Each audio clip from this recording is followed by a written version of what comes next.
I think at this level, the big word is the really big word on this is the trust aspect, because at this stage, when you're if you're looking back at this stage from like the example you just described in your own career, if you're looking back at this stage, it's very different.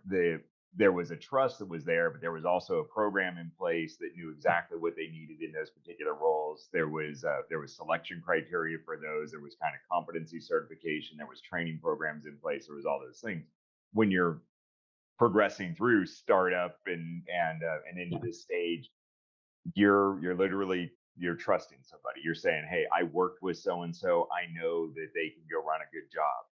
And your definition of good job is just that. It's good job. You don't, you say, well, what does that mean to you, Dave? And I'm like, I don't know, but I know that they can do it, and you are trusting them. And that is really hard.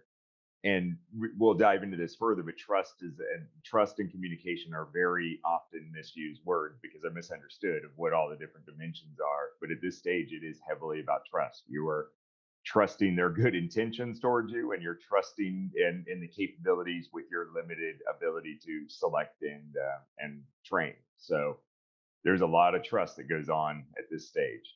Building projects requires technical expertise and resources. Building a construction business is about developing and aligning those capabilities with customers.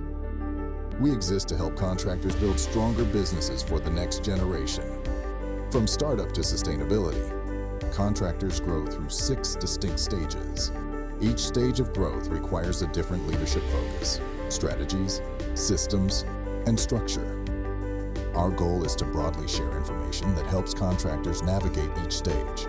Any resources discussed are available on our website at dbmteam.com. Last time we covered stages of contractor growth and how contractor evolves from stage 1, 2, 3, 4, 5, and 6 and beyond. But really, 1 through 6 are the major stages that matter. We'll recap. We'll cover that again. But today we're going to dive into the contractor business model, which is just a way that a contractor can look at their business, help see all of the moving parts, their primary value stream, the support functions, and how talent flows through their organization. We're gonna, like I said, go back, and what we're gonna cover is building projects. That's the foundation. We're gonna recap the stages of growth that we talked about before. Go through the contractor scoreboard. Outcomes do matter, and how that compares to industry benchmarks, and then talk through the contractor's business model, levels of strategy and growth. We've got a couple resources throughout that will help everybody. Growth inflection point summary that we talked about last time, the contractor's business model, and a soft copy of that so that you can modify that model to suit your own business. And then there's a book, Four Disciplines of Execution, talks about some basic principles for prioritization. It seems to resonate quite a bit with a lot of the contractors that we work with. And we've got it tailored down to a learning and application guide for contractors. Then next up, after this one, when we get to episode 3, we'll cover talent value stream, making sure that talent's never limiting the organization, and then effectively making role transitions within your organization or within your career, which is critical. And then the tough part is identifying and prioritizing improvements in talent development, because that's you'll never have enough resources ever to address every problem that you see. So before we dive in, this is something, Sue, like, we talked about the floor, ceilings, and scaling of contractors. What I love is your holistic approach, because you look at everything from here's the project to here's the construction business, here's your career, and here's your life. And I would just love you to dive deeper into it, because I think you have the coolest life ever. Well, I don't know about coolest life ever, but Well, I mean, maybe exaggeration. well, it is interesting, right? Because I mean, we look at contractors because we are those people. We are those people. It's 5 a.m. on a Saturday morning, and here we are having a coffee discussion. Uh, but it is. I mean, it's funny. When I first started out, kind of hell bent for, climbing the ladder, doing all the things you got to do, to make a name for yourself and all that. Most people get into the business for the love of the business, right? They don't don't love the business, they love building things. And so they got into it to build stuff. Then they moved into, deeper into their career, and a lot of times kind of sort of maybe lose some of that passion for what it is you wanted to do. And that's a lot of the questions, when I'm talking to contractors is, okay, you got into this because you loved, to build. You loved Legos, you loved all that. They get about halfway through their career, and then you have to start asking them, okay, what is it that you love now? What do you want to do with your life, right? You don't want to be running away from the job you're doing now, and running towards the abyss, right? It is about who you are and what you want to do and where you want to do that and who you want to do that with and when you want to move from one to the other. I know people laugh at my calendar because I've gone from, the 10, 12, 14-hour days with a contractor to, now I have heavy days, but those days are usually kind of week 1 and week 2, as far as work goes.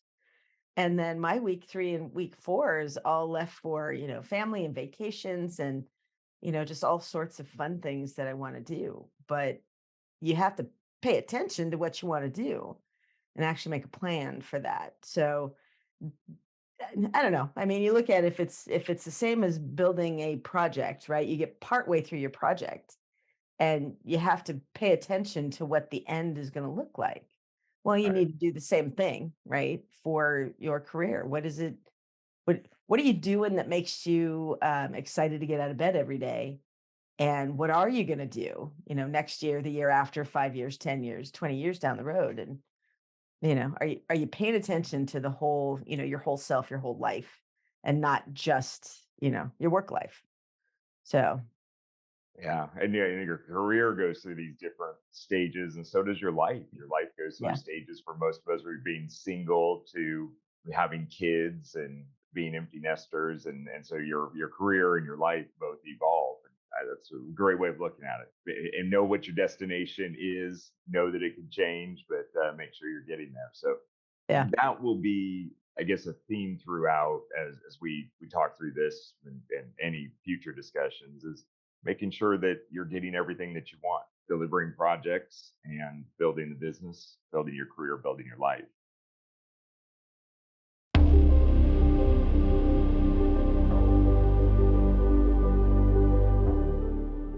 Which brings us to topic number one. So, contractors, this is the prerequisite. Contractors quite simply exist to build projects or to service projects, but they're there to build projects, build things, and keep those things running. So delivering a project to a customer, that's the foundation that all contractors are built upon. So that never changes, whether you're stage zero and you just got your contractor's yeah, license and you're figuring out what you do.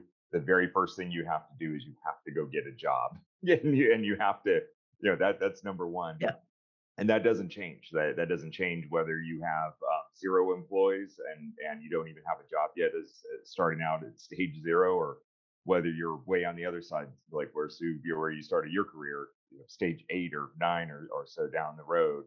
You always have to build the project well. What changes is that as you grow, you're progressively delivering more projects to more customers each year. You're building larger, more complex projects. The big change is that you're progressively building more support systems, and that's the business of building. And that's essentially what you're going to talk about with the contractor business model. Any anything to add to that? Or how about your favorite project? What was your favorite project that you worked on? uh, it's interesting. I actually have two, but for entirely different reasons. The Probably my favorite was we were doing the Kahului Harbor extension over on Maui, and that was probably my favorite because we were pouring underwater concrete, we were driving pile, I mean, there was some excavation because we were, extending the harbor. uh, there was just a lot going on there, but Right. very few people, right? So because it was a little postage stamp of a size of a job. And That one was it was great because I got to see and do a lot of stuff. We were, of course, running lean, so got to work in a lot of different areas and really learned the different facets of the business there. That was a lot of fun, and it's Hawaii. How can you not like being there? How could you not have fun, right? Exactly, So, exactly. so did support system include surf time? Did it include what? Surfing time. You know what? No, I do not surf. No, no. There's critters that live in the ocean, and I'm not thrilled about looking at them close up. So no. But All we right. did, but we did have the foreman would go out every morning and set their traps, and at the end of the day, if they caught anything, that would be our fish fry at 3:30. So, yeah, just a Hmm. great tight knit group of people. The level of talent there was tremendous. But that was a very fun job. The other one, as ugly as a job that it was probably the I-405 in LA. And that's because of all the people. There were so many that you could help through. And there were, I mean, talk about the systems that have to support the business. I mean, that was $1.5 billion job. And we had subsystems of systems. And uh, helping the people to work through those and everything else was pretty cool. I wouldn't wish that job on anyone, but but it was pretty cool for all the people that were there. That's it. I'm sure we'll come back to that one because your staff, if I remember right, at the 405 project was huge. Like, I mean, most companies don't have a staff that large. You got Right. what, 80 something people just in contracts or in business management side? Yeah, just the inside the hinges stuff. Yeah, at our high end, we were probably at about 100. Yeah, we had 11. I want to say it was 11 different departments between, project engineering and subcontracts and risk management and everything else. And yeah, and that wasn't doing a lick of work outside yet. Yeah, you get outside and we had thousands of people. So Yeah. yeah, it was huge. It was huge. Lots of moving parts. And Yep. so that kind of brings us to this next piece. And I love this quote from Elon Musk where he's talking about the factory is the machine that builds the machine.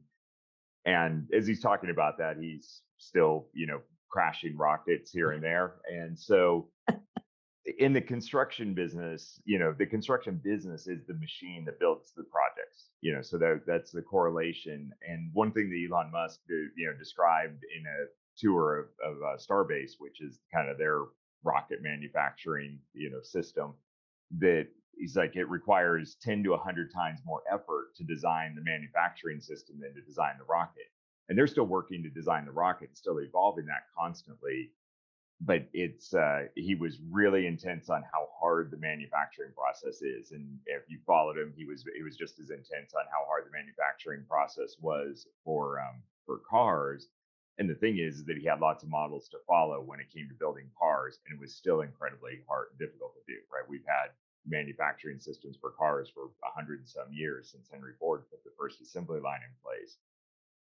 Construction's a very fragmented business, unlike the handful of companies that can launch rockets or the handful of companies that make automobiles.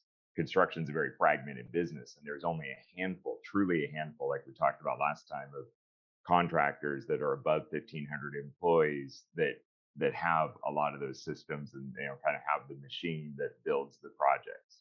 So anyways, that's a lot of what we're going to talk through today. It's difficult. You're always progressively getting there, and just remember, it's kind of a long journey. If you look at Elon Musk's journey with SpaceX, there was 3 failed launches before their first success. That took 6 years. That's just before they got their first rocket out of the atmosphere into space. Then 5 years of improving that launch. Then they said, okay, we'd like to land a rocket so it can be reusable. That was a big one. 13 failed landings before success. Another 3 years. Learning every time. The other takeaway from it is they never had the same failure twice. They had lots of failures, but they never had the same failure twice. So they put a lot of time and energy into the systems to track down everything that could possibly go wrong with the rocket, knowing that 99% of that was all waste, but it was the 1% of those sensors and all that information coming back that said, that was the problem. Let's engineer past that so that Right. we never have that happen again. And then they started building the rocket factory, so to speak, in 2014, and they're still very, very much working on it, as well as improving the rockets with each iteration. So really, building a construction business is no different. It's equally frustrating. Some of the crashes may not make as good a video, but they are equally costly, and and you just got to walk through it. And Sue, you've seen this now a lot, both in your career as a contractor, as well as in your career of consulting and advising lots of other contractors.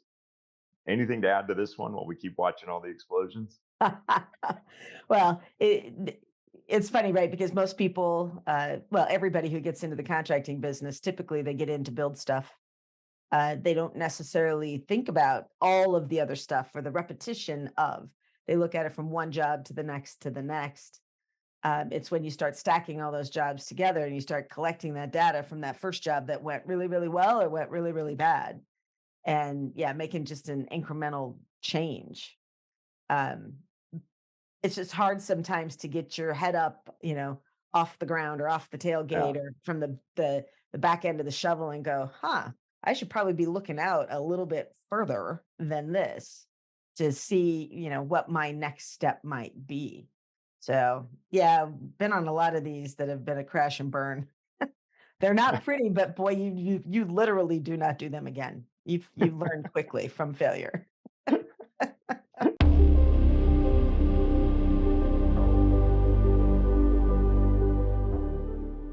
All right. Well, with that, let's get into it.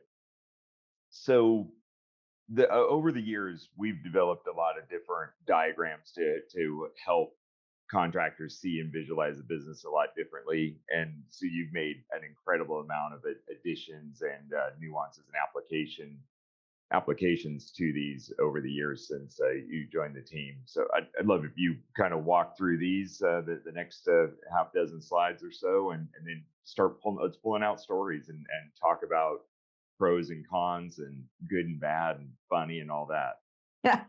Well, I tell you the first story is when I first saw a rendition of this information right here, where we go with the talk about these big inflection points. I looked at this thing, I thought my head was going to explode. There is so much good information here, but again, depending on where you are in any one of these kind of size ranges of an organization, uh, it is very overwhelming to look and see all this information. And really, just what this slide is telling us is, if you look at all of the growth, the people growth, right, going from 5 people to the far left, right, 5 people, you are building most likely one job at a time. You're taking your whole crew, you're going to the next job. Uh, and the ideal growth from 5 to 15 people to 50 people to 150 is that very nice smooth green line, right? Because that's what we believe is going to happen. It's like, oh yeah, we're just going to go from one job to the next, and then we'll start to grow and we'll add a few people. But the actual growth that happens, right, is just vastly different. Working with one contractor, they had grown from in volume, they'd grown from about 3 million, so relatively small, but they'd grown from 3 million to 5 or 5.5 million in about a year. And they had the problem of going from the 15 to the 50 people, and it was a massive failure for years. And when I started working with them, we started to dissect that, right? Same thing as, the rockets in the air. Started to dissect what was happening. And it was one of those where, we just didn't have the people count right. We didn't have the right people to run the right jobs because the owner could no longer look at all of them that were happening at once. It wasn't just one or two jobs right across the street. It was five or six jobs or eight jobs, and they were all across town and in a different county. And they just lost control of it because they just didn't see that inflection point coming. Right? They went from what was about 15 people to really they didn't add as many. They just added volume because they could, and it distracted the owner, it distracted the foreman, and all of that focus you could see was kind of falling apart. And now they went back to about 3.5 million. They'll do about 4 this year with more deliberate, right? More of the um, maybe not quite green line on here, but certainly a little bit better than the yellow line for them because they've actually planned for this, decided what they're going to take, what they're not going to take. But most people just don't see these inflection points because it's not necessarily about building the work when you're looking at it from the large scale, right? You back up and look at it. And I mean, David, you see it all the time as well, right? They get to that, and the biggest one is usually that 150 to the 500 because that's just such a large leap that it really does kind of catch people off guard. That it's more than getting that next job. It's more than hiring that next person. It is about the systems around it. It's about the strategy. It's about what markets do we want to be into? What geography do we want to be into? And it's just an entirely different thing. So, yeah, David, I'm sure you've got many, many stories as well. Well, yeah, when you were talking through that, I was just going back and I was reflecting on even like one of my first inflection points as a manager over project managers was and it was this is kind of a systems thing. I just didn't know it. I didn't call it that at the time. Didn't have the language or the knowledge, but pretty deliberate on following up. I mean, project managers have logs for everything, including change orders. And so one of the things that I was always diligent on was reviewing all of where they were at with their change orders, which looked at the time of opening up every change order log and really reviewing it, what changes have been made, digging in, doing some spot checking on the documentation that may be in the network and the file structures and everything. And then we grew, and so then that activity started taking longer and longer. And then of course, hard worker, we're stupid, right? We're coming in at 5 in the morning on a Saturday, so that's no different than being a contractor. So then I'm sitting there one Saturday reviewing all the change orders, and it literally dawns on me that it's lunchtime. I'm getting hangry, and I'm realizing that I just don't even have enough time in a Saturday to open and close, and not even really study. I mean, because then that's the point where you're just like opening it, kind of glancing at it and closing it. You're managing by exception. You're not really, which is kind of not managing. And I didn't even have enough time to do that, just with the number of projects that we had going on, the number of project managers, so on and so forth. And so then that made me recognize I needed a different system. I needed Yeah. some different summary level information. I needed a different person to go check, because a lot of times what you end up doing is bypassing the control. So instead of spending 30 minutes really studying the change order log for a project manager and asking them good questions and things like that, you just kind of glance at it like, looks okay, which Yeah. is not really quality control or quality assurance. And so then now you're bypassing that control. And if there's no problem, no big deal. It can go on and on and on. However, one single problem with one change order, unpaid or turns Yeah. into a claim or something like that, can cost you, hundreds of times, what the cost of the quality control, quality assurance was. So that was my first inflection point. And then I was thinking of the second thing, which you describe it really well in a very graphic terms of where we're there on a regular basis to grab that contractor and pull their head up off the desk for just one one block of time, whether that's the 2 hour meeting that we get into with them every couple of weeks or something, if it's a coaching session, or if it's the one day a month, which is more of our typical engagement. You're pulling them up to kind of work on the business and look ahead. And the note that I jotted down was that we're doing really three things. We're helping plant the seeds. If let's say they're at stage 3, we're planting some seeds for what stage 5 looks like. You Yeah. know, we're not doing anything, but that's where the learning aspect is going on, trying to take their minds there to see if their minds are even going there and help keep them there. And that's 5 or 10%. That's the learning aspect, but that allows us to back up and say, okay, we're really planning for stage 4. That's where we're heading, and then we Right. spend a chunk of time with the continuous improvements for based on the current stage that they're at, because you have to keep building the project, you have to keep the machine running, and that those were the things that came to me, while we were talking through this, but that could just be the coffee talking. Well, and it's funny because what that just made me think of one more thing is, we work with a lot of contractors that are, the 50, 150, or they're like 80, and they're going from stage 3 to stage 4. Right. They know they're kind of topped out with what they're doing right now, and they're just kind of sitting in that little question mark, right, with the Yep. circle. They're kind of sitting there not knowing what to do. It's interesting because when you go over to the right hand side, you've got those 1,500 people or more. There's a lot of people inside those organizations that sometimes feel lost. They're maybe the ones that are going to go out and start their own company.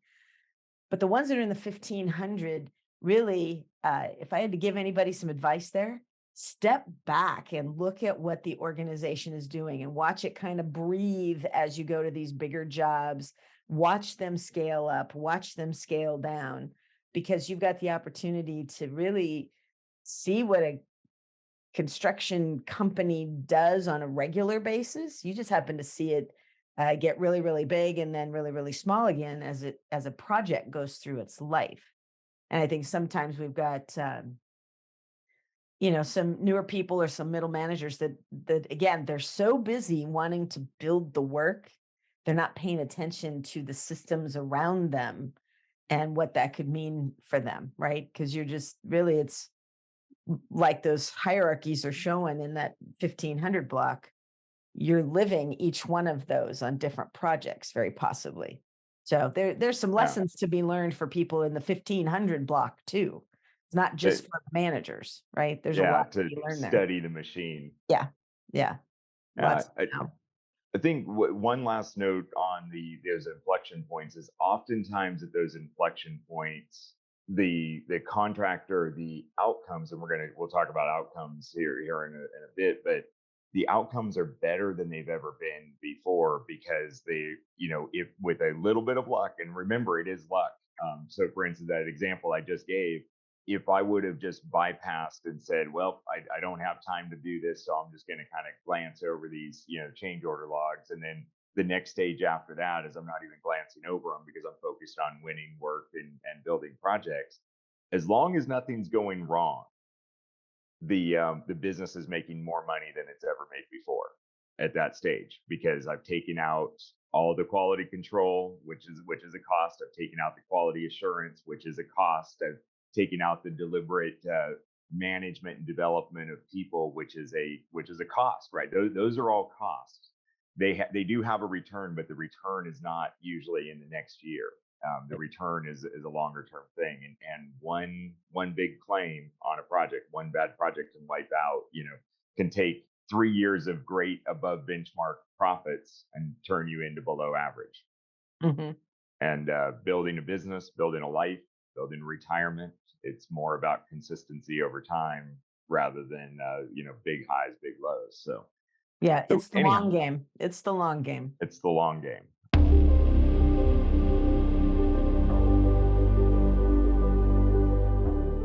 So, with that, each one of those stages of growth requires a different leadership focus. We talked about that previously. Just like to recap those really quick, and then we'll dive into the new stuff for this session. So, so David, we spent a lot of time talking about this, and the cool part is as we go through this, we've kind of got two really different visuals that will kind of show people Right. uh, what this kind of looks like. And so, in this first one, when you're starting up, right, it's like the two guys on the side of the screen. hey, I can build a job. I just need to find somebody who's going to pay me to build it for them. So I go out and I get work, and then I go and I build that work, right? So I get it and I do it. There's a shortness to the negotiation. There's a shortness to the one job. And the cycle looks fairly simple because, again, all we need to do is figure out what we're going to build and find somebody to pay us to do that. So that's usually what our stage one contractors, right? Where you've got kind of the 5 people. Um, Heck, that's what it felt like on some of my first projects. Now, granted, was working for a stage 6 company, but it felt very much like stage one because it was myself and now it was self-performed. So we probably had 20, 30 people in the field, but the job was being run by 3 of us.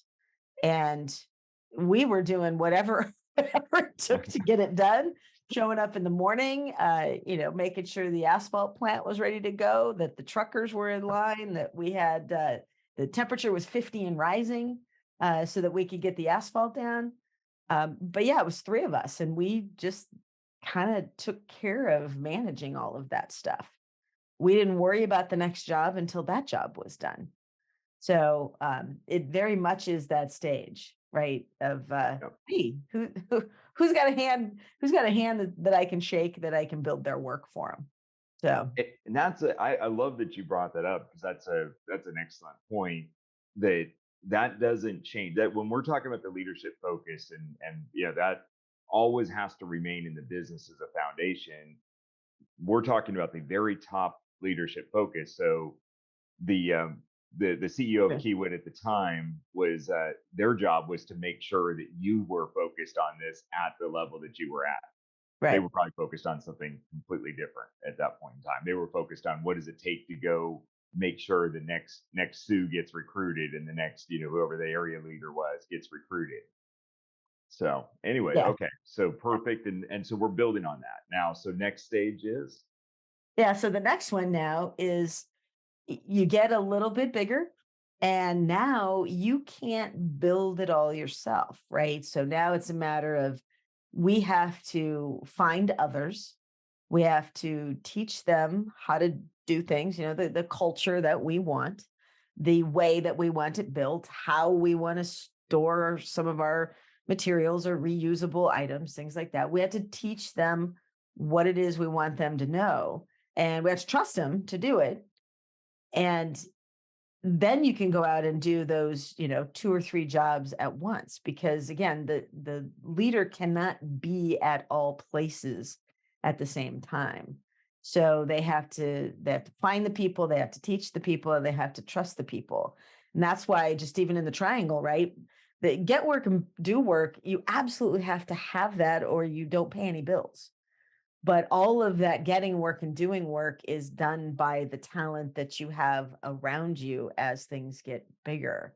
And that's why the build talent is really the top of our pyramid. You need the base of the work, but you really do need that top piece of the pyramid to be able to build that work. And even talking about sustainability or scalability, you have to have those people there. I mean, I've been on those jobs, or been in an area or a district or a region, and you can immediately tell when they're trying to grow, but they're just bidding more work and right. not building up the talent bench before you get that work.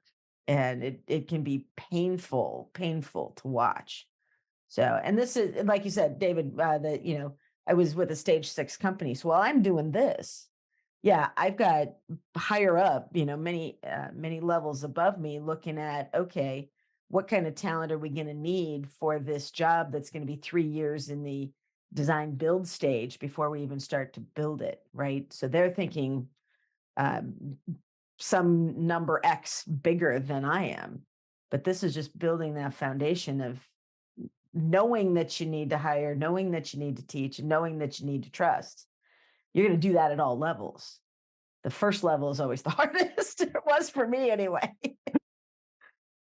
I think at this level, the big word is the really big word on this is the trust aspect, because at this stage, when you're if you're looking back at this stage from like the example you just described in your own career, if you're looking back at this stage, it's very different. There was a trust that was there, but there was also a program in place that knew exactly what they needed in those particular roles. There was selection criteria for those. There was kind of competency certification. There was training programs in place. There was all those things. When you're progressing through startup and into Yeah. this stage, you're literally you're trusting somebody. You're saying, hey, I worked with so and so, I know that they can go run a good job. And your definition of good job is just that. It's good job. You don't, you say, well, what does that mean to you, Dave? And I'm like, I don't know, but I know that they can do it, and you are trusting them. And that is really hard. And we'll dive into this further, but trust and communication are very often misused words because they're misunderstood of what all the different dimensions are. But at this stage, it is heavily about trust. You are trusting their good intentions towards you, and you're trusting in the capabilities with your limited ability to select and train. So there's a lot of trust that goes on at this stage. Yep. Yeah. Okay, Yeah, so now we it's move hard. forward a It's little bit. hard. So now we move forward a little bit. Now what happens? Well, and just like you said, right? You've got to trust people that they are going to do what you believe you've communicated to them, what you believe they understand, and eventually we will. Actually, I think it's in our next series. We will talk a bit about those quantifiable outcomes that come with roles and people inside the organization. But here, if we look at the next thing, right, is okay, you've gotten to the stage where you've hired more people, you're beginning to trust what those people are doing. Now comes the repeatability uh, of those operations. How consistent can we get these things, right? Because you're no longer just managing yourself, you're managing others to do what you were doing. You're trusting those others to do what you were doing. You are now looking for those consistent and deliberate outcomes time after time after time. And you have to have some sort of reporting. You need to have some sort of metrics. There's some sort of way that you are going to measure what's happening. Is it consistent? And how do you look at it when you've got, just like this slide says, right? You've got customers who are not consistent. You've got suppliers and people. Some people are more consistent than others, and the changing market. And we all know, again, like what COVID did with prices, our material prices. How do you look at consistency and how do you measure that? Because there's no matter what you're going to do, there is a keep score piece to any project that you're going to run, to any organization that you're going to run, because you've got to have some consistency. People need to know what's expected. They need to know how to measure it. And then they need to know how they can make it, just a little bit better every single time. So we had, regular, we called them a job cost report summary. And well, David, you and I were kind of dissecting it the other day, and it has these four different squares of information. One is all about how are you doing against your budget. Another one is how are you doing based on your original margin. It has your new margin gone up or down. One is about cash flow. Where does your cash sit? And another one was about here's the actual money that's going to go into the bank when you're done. And interesting, right, is when we're looking for those consistent outcomes, you can see somebody's making something up in one of those squares because it pushed the other information into, this makes no sense, right? Right. But it was a consistent reporting tool that helped us to get to those better outcomes. So that's where we get kind of the keep score, and you're starting to introduce some technology, things like that. So, and David, you've probably seen a lot of those Yeah. types of things as far as what helps to get to a consistent outcome for a lot of different companies. Yeah, I was smiling as I was thinking about you and I working through just even some of the vocabulary and the differences, and Yeah. how many of what you would call just best practices principles for running a business that you without knowing, I guess, well, I guess they knew, but I mean we're all just baked into that four quadrant report. And what I was thinking about was on, when you first get in, I mean, when you're coming out of stage one and stage two, you're probably going to the CPA down the street or the bookkeeper down the street to Yeah. go put together everything. You're putting stuff together, once a year at best, because you got to pay taxes, maybe even not super consistent on that. And the time you get to stage three, you now are looking at it. You probably had to get a line of credit. It was beyond just a signature line of credit. They're asking you for information. You had to go get bonds for projects, and they're asking you for information on that. And what really was when we see contractors going through this stage where there is so much going on because they've kind of deferred a lot of those basic administrative functions for so long while you're going through startup, and you should, because there's a finite amount of resources. We'll talk about this later, just as far as putting together any change that you do in the company for improvement. It's a finite amount of resources, so you've deferred these things, and now they're here, and it's really easy to fall into reactionary mode. And what I mean by reactionary mode is if you want to find out who all your friends are, to stop paying your bills, because everybody will call you. So your employers will call you. If you don't, miss payroll by 1 hour, and you will find out who all your friends are. Yeah.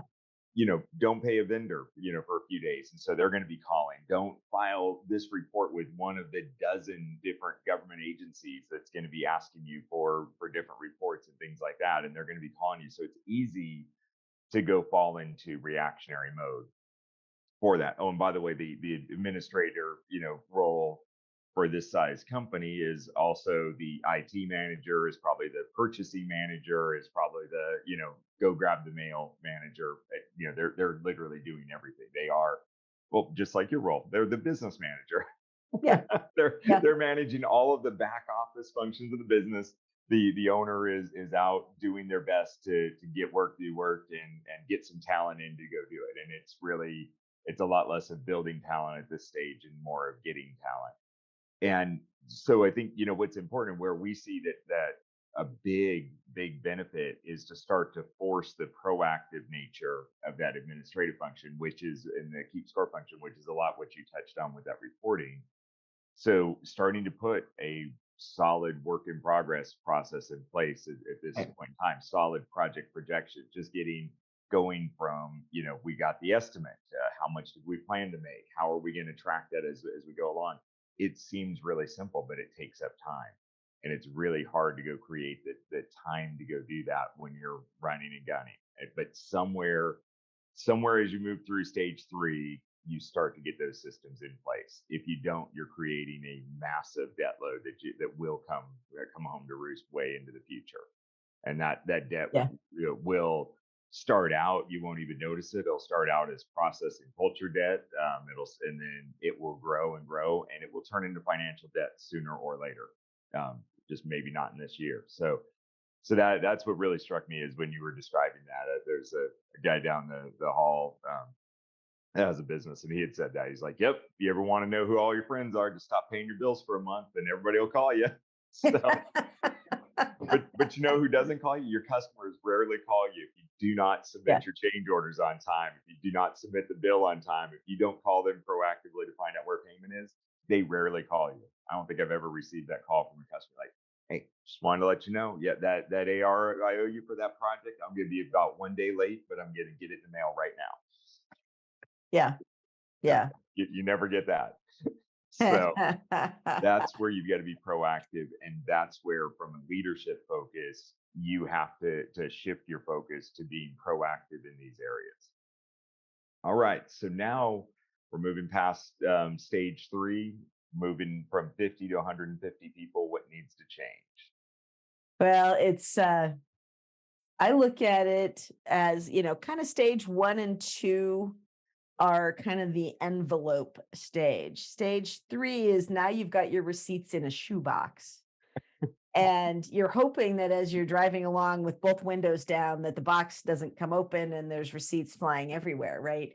You're gathering up information. You're starting to look at the consistency of those operations and how you do that. But when you get to the level 4, right, and you're really looking at being able to scale, right? What does it mean to scale? Well, it means that you've got basically alignment through the organization, that you know where you're going to go next. You've got the processes to support it. You've got the technology to support it. You've got the tools and the people to support it. And that if you're in several markets or several regions or, several states away from each other, that there's consistency across the board, right? Right. Everybody's kind of doing the same thing. So this is where, you finally taken all the receipts out of the shoebox and you've put them into, the system that can now help support that. I, I look at scalability. Um, I guess if I had to take one word about uh, being scalable, I would say it's probably projecting or forecasting, Mm. right? Because when you get here, you are very much looking at uh, aligning people is aligning everybody that's around you, but it's also looking forward. Because if I am now truly scalable, I probably am looking, are my processes big enough for the next place I want to go? Right. Leadership is seeing it as, hey, we got this, right? We got this. But they're also looking at, can our technology take on the next thing? Um, and I'll tell you, again, worked for a stage 6 company. Very interesting is we got to a point where we were too big for the technology that we had. It was bolted on. We had many, many systems that were bolted together. They didn't talk well with each other. And it was a huge uh, move to change technology.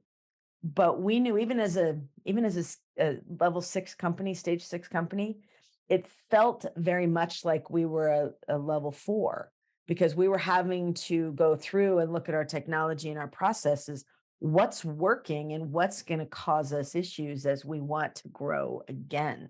Right. So a lot of it was, looking into the future and seeing what is that, but even as you know that you're a scalable company, you know that you've got that foundation, you can see that again, you're going to get work, you're going to do work, you're going to build the talent inside that. You're going to have those consistent processes that you can keep score with. And you know that you've got processes for, through technology, what's going to support the things that you do, and that you've got a good handle on the things that you're going to need, the tools, the materials, even the subcontractors, whatever you're going to need to be able to build that next project, that next market, that next geography, right? That you kind of all in and see it across, right? It's not just, it doesn't just look up, but it is across. Yep. Everybody gets it, right? And we were great at Yeah. that. We were great at that. So others maybe not so much. I'm sure sure you've seen some of those. Well, when that's I love how you started out with saying that scalability is about projecting. You're projecting into the future, and you're saying, what are my needs going to be? And probably at this stage, into the future is in that 2 to 5 year time span when you're at this stage, because that's about the time horizon that you should be paying attention, looking forward, and creating, making sure that your managers and your systems are and your strategies are really there to go support that growth. And that's an ongoing thing. You talked about, you were probably what, 30,000 employees or something when you were talking about the technology. It's an ongoing thing. You will Yeah. never buy a piece of technology or create a system or have a leader in place that's good for all of eternity. It just isn't going Right. to happen. No different than a piece of construction equipment. And from a leadership standpoint, you're making constant decisions. Steve on our team, who spends a lot of time working with the technology and and helping contractors on that side of it, just calls it, it's technology debt. I mean, that's all it Yeah. is. And I mean, probably the in current time in 2023, late 2022 timeframe, the Southwest, their leadership made a definite decision to take on some technology debt. I mean, it's not like they didn't know that those systems were had the possibility of failure, the failure that happened over the 2022 holiday season. But that's and everybody writes about the failure, right? So everybody's gonna, this is the tough thing about leadership is everybody is gonna shoot arrows at you when if you deferred that decision. Everybody would shoot just as many arrows if you decided to go invest, probably the $250 million or so that would take to upgrade those technology systems, and knowing that at least those were, they had some problems in them, but the new upgrades and the new technology and everything comes with all kinds of its own problems, right? So the arrows will be shot at you, if you when you make that decision, they would be shot at you that time.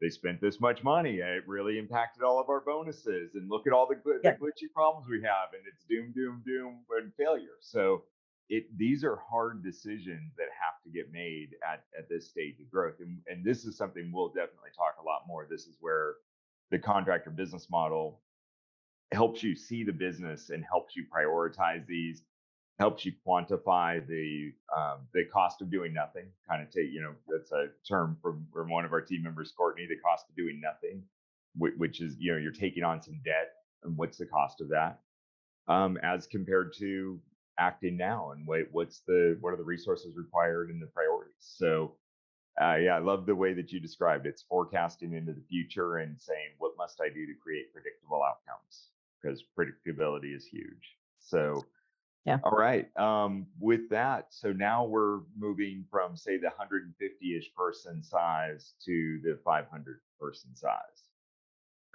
Yeah. And just, I think about, the scalable foundation, right? You have to be able to look into the future, at least think about the future.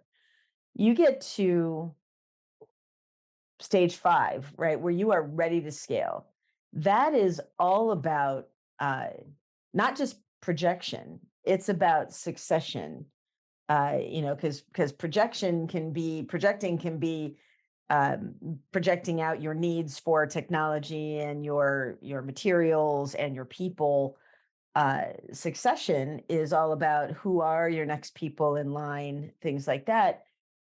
And all of that is really about aligning the whole team so that we are all looking at the same, North Star, that this is the mission of the company. This is the company's vision. These are the values that we think and feel. And we have communicated clearly our strategy for where we want to be, and that everybody understands how their role is aligned to all of that mission, vision, value. If we can do that, and really when you're ready to scale, it gets to be about having everything, all the systems in place. But it really is about kind of the pipeline of talent, the pipeline of technology, the pipeline of materials. It's all about kind of, moving through one to the next. But the only way you continually move through there is, again, if you're looking at the leadership side of this, it is all about the clear, transparent, and frequent communication of those values, of that vision, of that strategy, because, to help people see where we're going and help that talent to stay, help the talent to regenerate. But it's, the clear understanding, we talk about this all the time, right? That the communication has to be so clear that it's impossible to be misunderstood. The people you're hiring, the people that you're moving up, they have to be absolutely on board and aligned with what the values are and long-term strategy. They can talk the talk, right? They've got the lingo. They know where we're going with this. The message, the communication has to be so transparent that it can be trusted, right? We go way back to Right. the stage two, right? You are trusting people.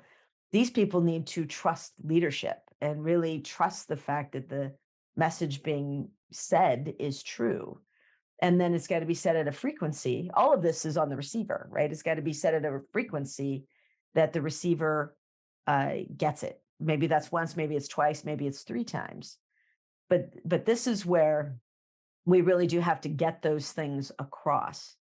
And in doing that, this is it. Then it's interesting because in our, in our next series, we're going to talk about the talent value stream and why we look at it as like this talent pipeline, that you have to plan for the people that you want. You have to plan for the numbers that you're going to need. You're going to have to plan for where they are in your geography, what markets they're going to be working in, how you recruit and hire people, where you get them from. Again, how many, what time of year do you need them? We look at the onboarding. How do we make sure that people have their perfect first day? Um, I know many people that didn't, and they remember that, right? But how can you onboard them so they've got the perfect first day and they really really understand what the organization is like? And then how do you keep them, right? What does retention look like? It looks like training. It looks like professional development. It looks like leadership development. It looks like succession planning. And then, most people don't really think much about it, but offboarding, right? How do you help people step away and not lose that knowledge, that institutional knowledge, and not lose that mentorship opportunity, all of those things. So that cycle just continues. And if you don't have that in a regular system as to how you're going to keep the people and all of the things around them, you're not ready to scale, right? You're just not if you don't have all of those things. Most of the time, we just look at, hey, yeah, we need, 22 people in this next year. Yeah, but to do what, and how are you going to get them there, and how are they going to stay?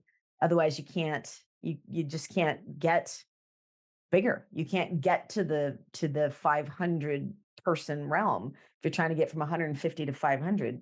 It's all about the people.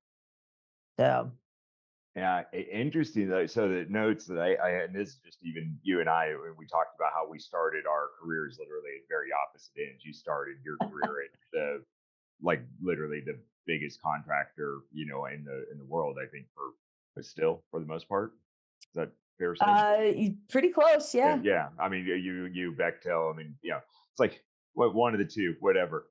And I started, with a guy that was like had a part-time, contractor's license in a project, a guy named Wayne. I mean, so I started like stage 0, and you started up over at stage 8, right? So it's a bit different. And these are one of the so some of the notes that I made is like one of the things that changes is when you're kind of moving from stage 1, 2, 3, 4, you have a lot of emphasis on a kind of a general purpose, that they can do everything type of person, a go-getter. They're more of a generalist. They're not really focused on the process. They're focused on the outcomes.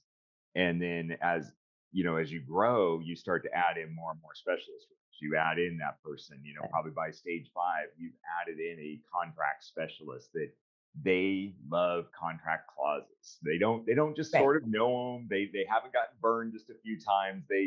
They actually have like a database, and they're very excited about different contract clauses and terms. And they study construction law for fun on the weekends and stuff like that. It's their hobby, and they're a specialist. But they're not going to fit in as good with the operator that's trying to get work and do work, because it's going to seem like they're kind of like this problem that's in between. And so so the culture, there's both a systems aspect of this, of who does what at what point in time, like responsibility matrix and a workflow diagram and things like that.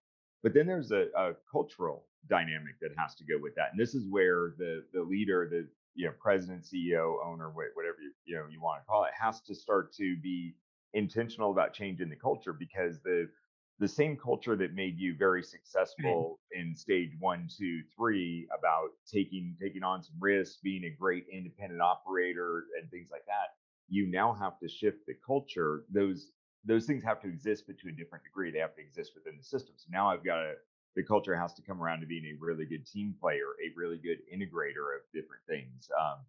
I have to be willing to sacrifice a little bit of me personally to hand the baton to you, and give you a better head start. So those are the things, some of the things that have to change in the culture, and a lot of change in culture comes down to communication, which you described. So those were, some of the notes that I had written down just as we were talking through that. And those are really hard changes, and oftentimes the leader that was, especially if it was a founder and moving through this stage, it becomes a bit uncomfortable for them. I was just having a meeting last Yeah. night with one, and he was going.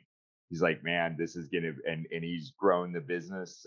He's been his own person for a long time, and he is looking for his next stage and his exit plan, and he's looking for a sale.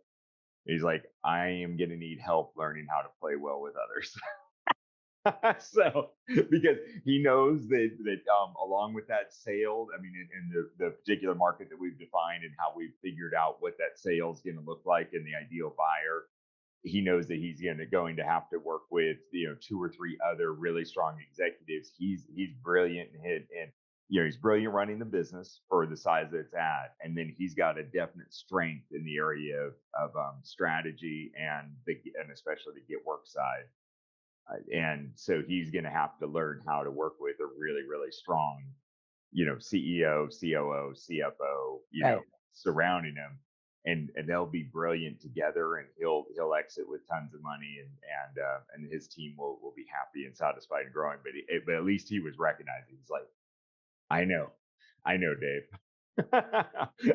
Yeah. and he's Well, just yeah, it's funny because working with a company as well, same kind of thing, right? Founders, two founders. One is having that kind of that hard time. How am I going to play nice with others? And because their name's still on the door, uh, they're not quite as ready to leave as the other founder. The other founder is like, the company's in that guy's rearview mirror, right? He wants to make sure his payouts, right, right. there.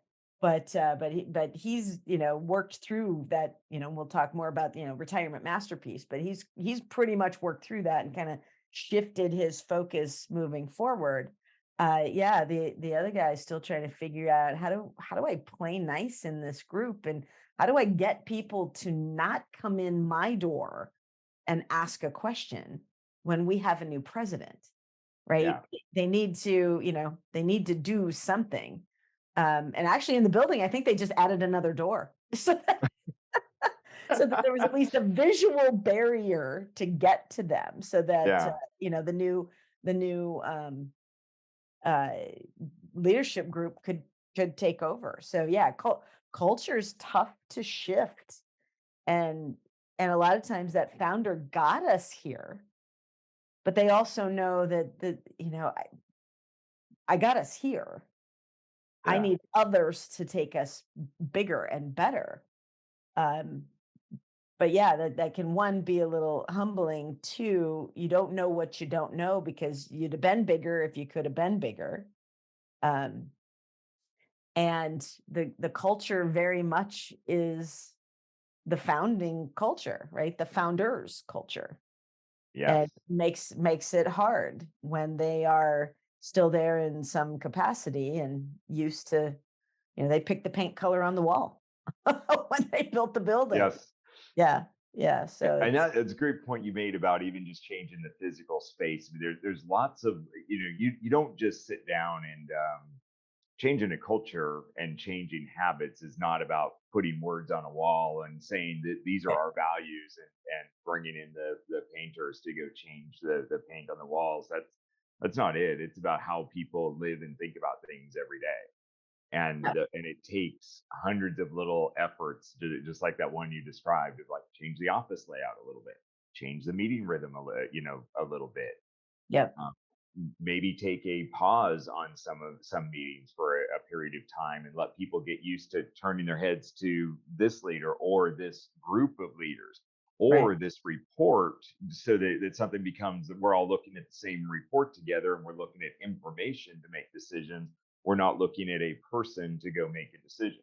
And those are all the little subtle changes that have to happen between stages 4 and 5 before we really move on to 6 plus. So at 6 plus, what does that look like? Because you've lived your contracting career in 6 plus, and we, now our goal is, helping contractors navigate these different stages of growth and get to 6 plus. Yeah. Well, and I tell you, 6 plus is really in- inside 6 plus, everybody feels stage 1, 2, 3, 4, and 5. Mostly because you work on some smaller jobs, you work on some bigger jobs, you move to an area or a region. So you're feeling all of that as you go along. But I tell you, the 6 plus company, and I like this visual here because it shows, the arrows just kind of continually going around. That's really what it's all about. It is a very systematic way of looking at things, that I look at even the the CEO seat, right?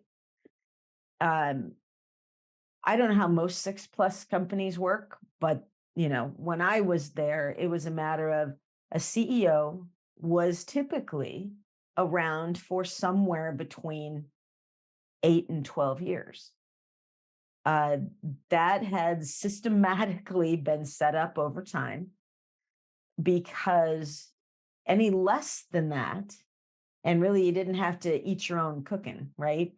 you Right. you could have put policies or procedures into place, and it's like if they were going to fall apart, you needed to be there to see it. But if it got to be more than 10 or 12 years, the culture of the organization began to change to what that CEO liked. And so it really, because of and I don't want to call them short time spans, but the systems are set up that it's not about the specific individual. Right. The individual sits in the seat and the individual has a lot to do, but the system just continues to happen, really almost regardless of who's sitting in that seat, right? You're not going to come in and be CEO for 25 years again, because that would significantly change the culture of the organization. uh, they want a deliberate culture change, but it's kind of all of management says, hey, we're now going to focus on this for the next number of years.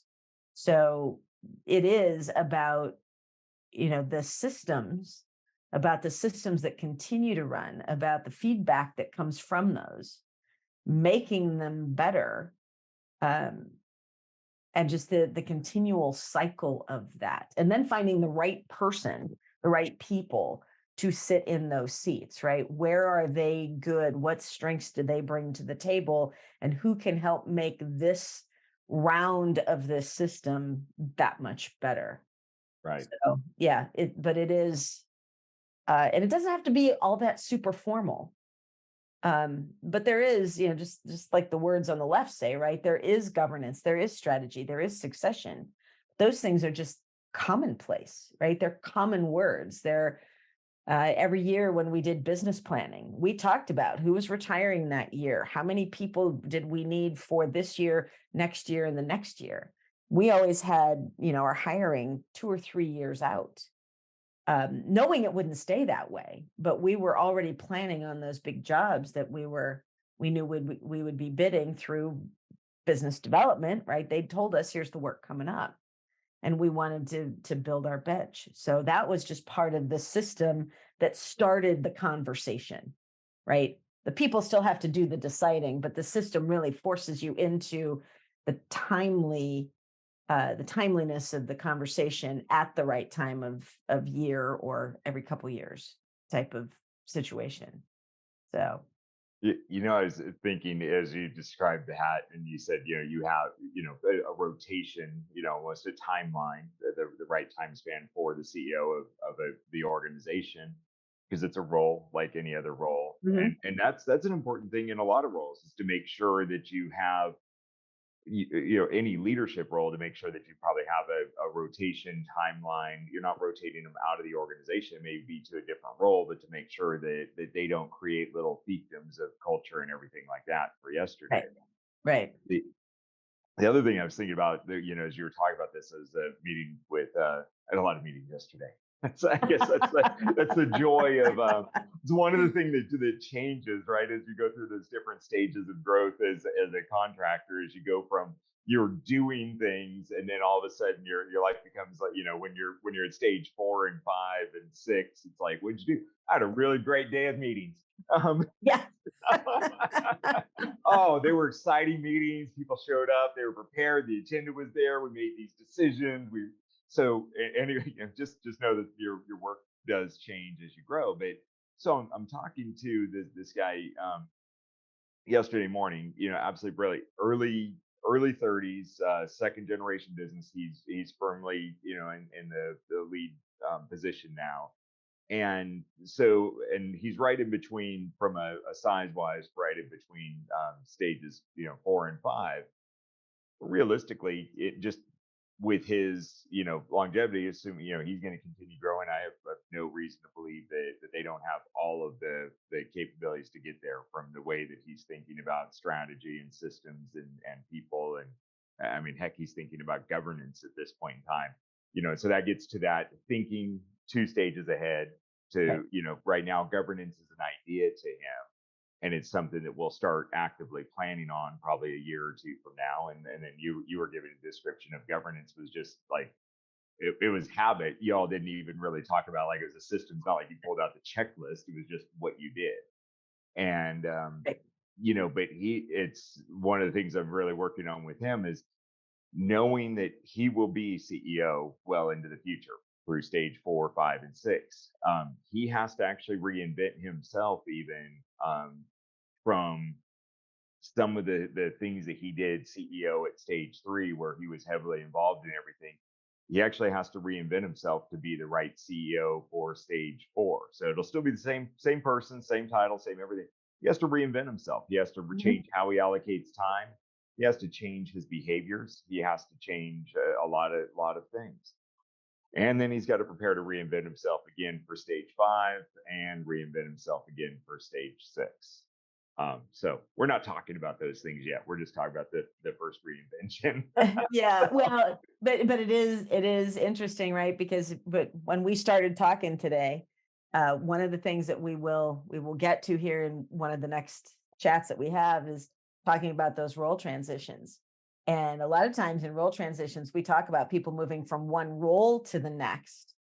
This is staying in the same role and moving from one growth to the next, right? Yep. So that role transition is, yeah, the CEO you are at level 4 is not the same CEO you need to be at level 5. And a lot of that's just because it's pulling you up with it and you can't do everything below you, right? As you're scaling, there's more people again that trust you. You got to hire the people, you Yeah. got to trust them to get the work done. So the yeah, role transitions go kind of uh, you know, side by side, but they go up in the Right. same role and how that has to move. So that'll be an interesting discussion. Yeah. That'll be a lot of fun. So with that, okay. So that's the leadership focus, and that we unpack that a little bit more this time than what we touched on last time.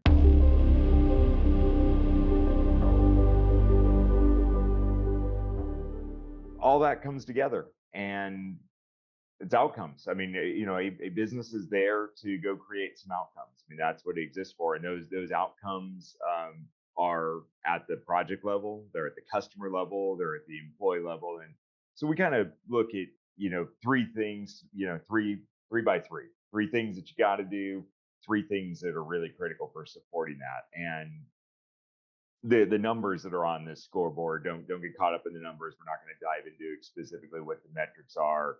You want to dive a little bit deeper, there's the QR code, or there's there'll be a link to this and everything, and you can watch a short 15-minute video of me yakking about it. So customer, first one is just some measure of delighted customers. That might be the net promoter score. That might just be repeat business. It might be objectively scored. It might be subjectively scored. But either way, just know that if you are not delighting your customers, that you have a limited business model. Now, delighting your customers does not mean doing it at a low margin. It does not mean taking on excessive risk. It does not mean anything. Your customer has a job that they need built, and you need to build it really, really well. You have to make profit. Profit's not a 4-letter word. It's not a bad word. There is nothing wrong with making profit. It's great to check how you're doing, both your trend over time with profitability, and we're talking net profitability. Making a lot of money on one project or making a lot of money one year is not that big of a deal. Every contractor does that. Making money very consistently and progressively improving your margins as you continue to grow, or holding your margin, that's the magic. So it's important to check those against some industry benchmarks, but don't get caught up in them, and don't get caught up in looking at it year by year. Also remember that there's kind of no such thing as average when you look at those industry benchmarks, whether it's Moss Adams or Clifton Larson or CFMA. When you look at those industry benchmarks, they're taking hundreds or thousands of contractors together. They're putting them all together, and they're lumping them by some basics like size and things like that. But there's, for every person that's average, like I am precisely average in my height, in my shoe size, in my IQ. I'm average in a lot of ways. But there's somebody out there that's 6'6", and there's somebody out there that's 5 foot tall.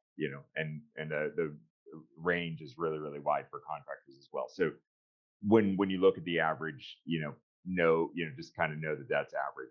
What we typically target for, especially some of the financial metrics when it comes to profit, cash, or return on capital, is 2 to 3 times into industry benchmarks, just as a target, because there's so much operational opportunity within most contractors. Cash is also king. So you can generate all the profitability you want, but if you are not generating cash, you will, one, it puts you at heavy risk, especially if you're in a market where there could be potential defaults. It puts you at a horrible negotiating advantage if you're a subcontractor, or even a second tier subcontractor. Heck, even if you're a prime contractor, it puts you in bad negotiating leverage against the project owner. So there's a lot to go into. Delight your customers, make a reasonable profit. You're not trying to just gouge anybody, but make a reasonable profit that lets you keep investing in your business and growing and generate cash. Now, supporting metrics, growth is really critical, and it's not growth as a priority over everything else. It's growth because growth is what allows you to go through there and provide opportunities for other people to continue to grow and build their careers. Growth is what allows other people, and that makes you attractive for people wanting to come to your organization. Growth is what allows you to build more capabilities over time to deliver more projects to growing customers. Your mod rate, however you track safety, but the modification ratio is a lagging measure. So this is not meant to be a prescriptive. This is more of the principles of having a scoreboard for your business, what you look at. But safety is critical. I mean, at the end of the day, there's no amount of profit that's worth somebody having a permanent injury. That's whether it's a back injury, like I have a back injury that I've been living with since I was like literally 18 years old, and it's not debilitating yet, but it definitely impacts quality. There's mornings that I wake up in pain on a semi-regular basis. That's not great. I mean, so you never want that as you're running a business, and you're never going to be probably. So you're going to beat me for this. I'm going to say you can probably never prevent 100% of those, but you darn sure should try and do everything you can to do it. Hold your thoughts. I see you judging me. No judgment. I can't help it. I'm right. And I can't help that I'm right. And then succession countdown is not something, when we look at this, and Sue touched on it, a minute ago, about role transitions, when we're talking about succession countdown, we're not talking about just the ultimate succession, like, somebody founded the company, they own all the stock, and there's a financial transaction or something. We do that all the time. That's part of it. What makes the business continue to grow is that general foreman that is in that role, and they're growing, and they are preparing to be a superintendent, and they are training and developing two or three foremen below them that, or maybe one or two of them will grow into that general foreman position. So when we think about succession, we think about that more generally as succession at all key levels, and that could be from chief estimator through foreman through CEO. So that's how we think about the contractor scoreboard and look at trends over time and how they compare with industry benchmarks. Sue, any comments on that except for the safety comment? I'm kidding. No, I was just going to go one more step on the succession countdown. If you're a 6+ organization, you're going to have many of those countdowns, right? You're going to have one maybe in each region or area or something like that. You can probably have 7 or 8 in any one place. I'm working with a contractor just the other day. We had a succession planning call, and they've actually taken their org structure, they've blown it up, and they've gone in and basically taken a red Sharpie and circled the boxes on the org structure for people that are leaving. They've either indicated they're leaving, are very possibly, retiring in the next kind of year or two.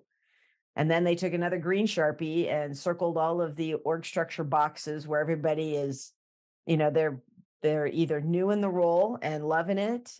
This is the role they want to have. They've indicated they're around for a while, and again, they're in their proper role.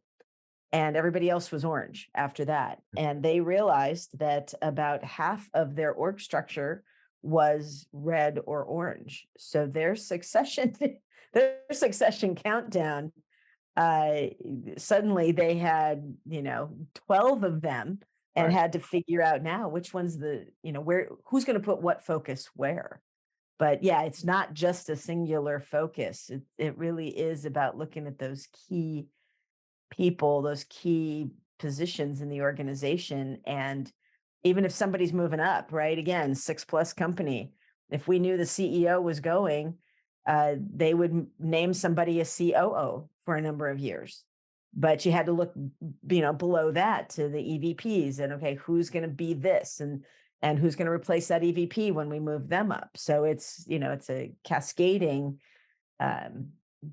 picture of filling in everything behind. So it's not just one, it can be many.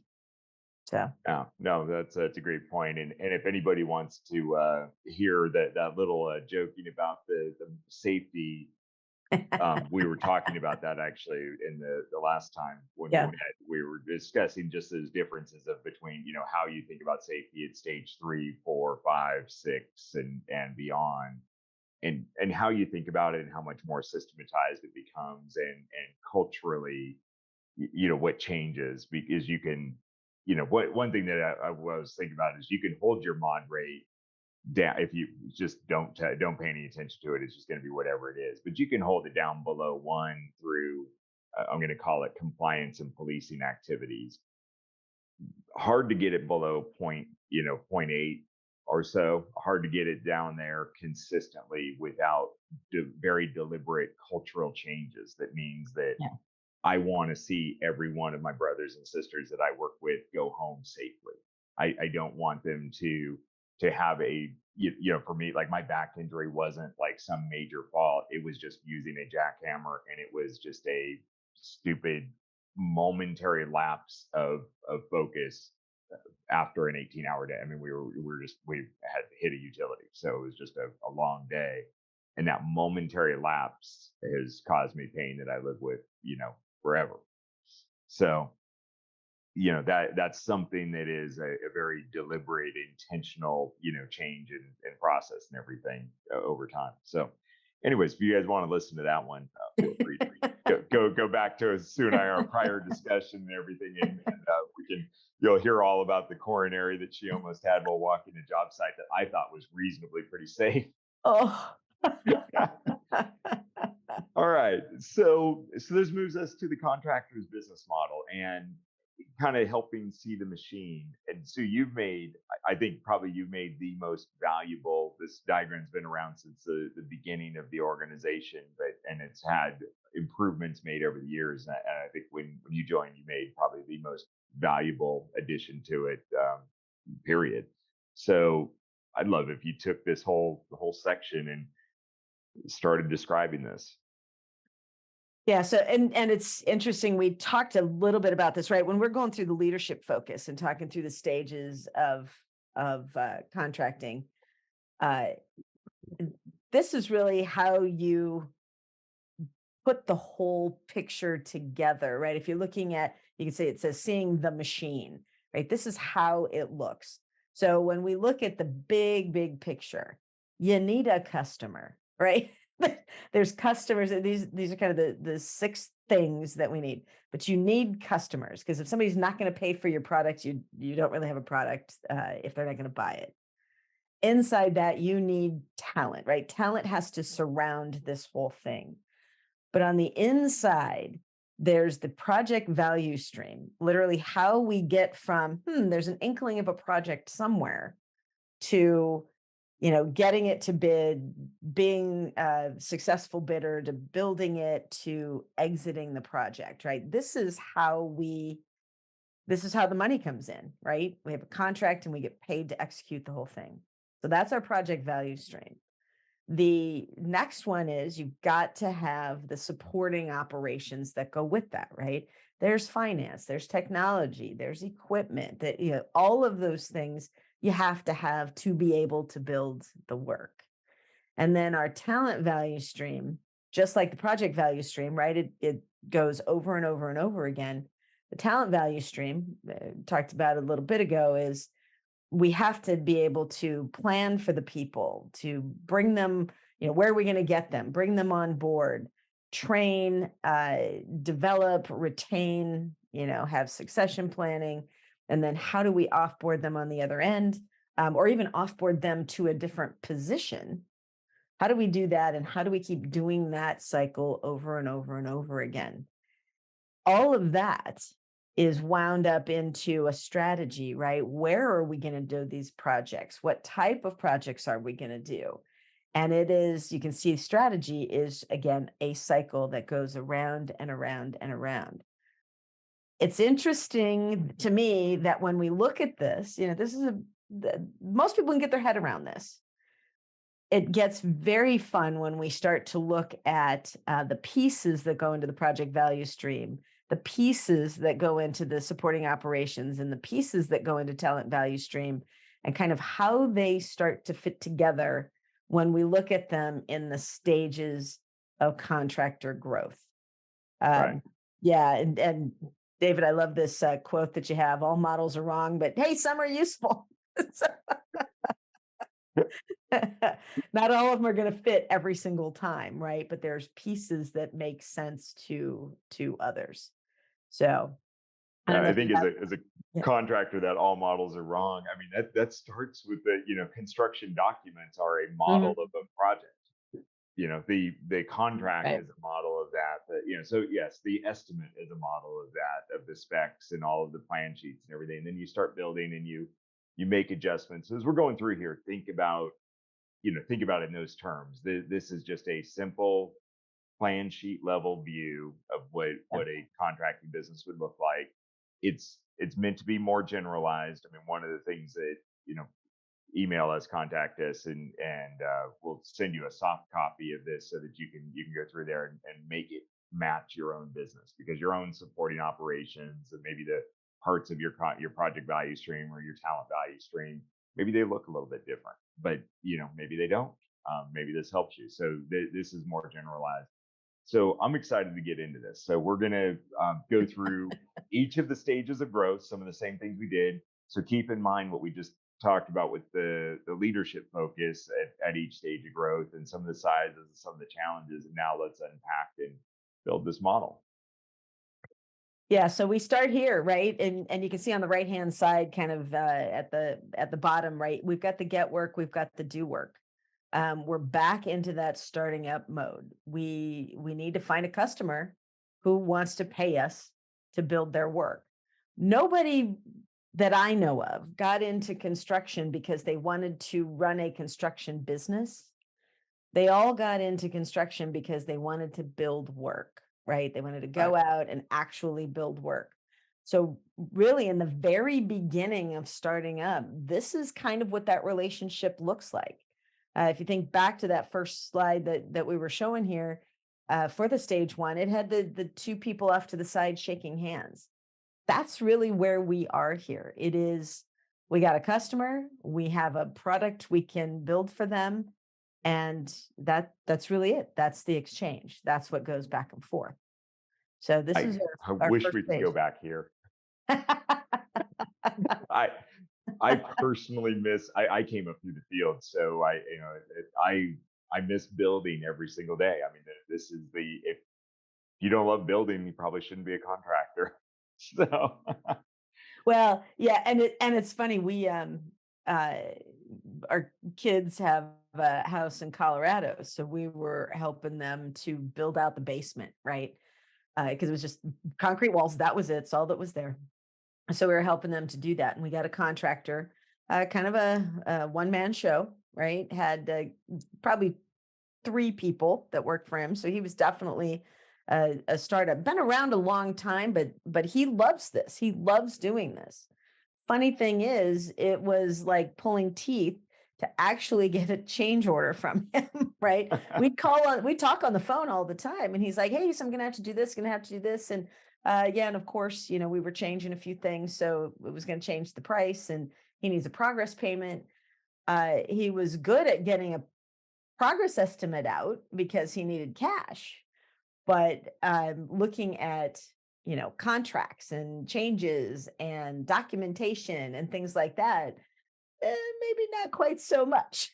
So we had to do a little coaxing there and say, okay, well, no payment until you get us the rest of these documents. But he was in it for the love of the build, yeah, literally the love of the build, and you can tell, beautifully done, beautiful project.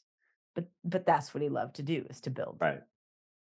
Yeah. Great foreshadowing and a great personal example for stage two.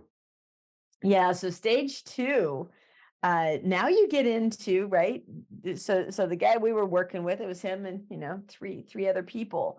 Then you start getting into stage 2, where now again, you have 2 or 3 jobs going on, Right. and they're not in the same person's basement, right? They might be across town, they might be in different counties. So here, you're still in it for the love of the build. So you still have the project execution and the customer, right? Because that's always going to be that startup. You got to have cash. You've got to have somebody paying for your product. But now you're going and you've got to hire some people. So you've got to get into the talent side of things. You've got to figure out, can you hire one? Do you need to hire 2 or 3? What is it you need to do?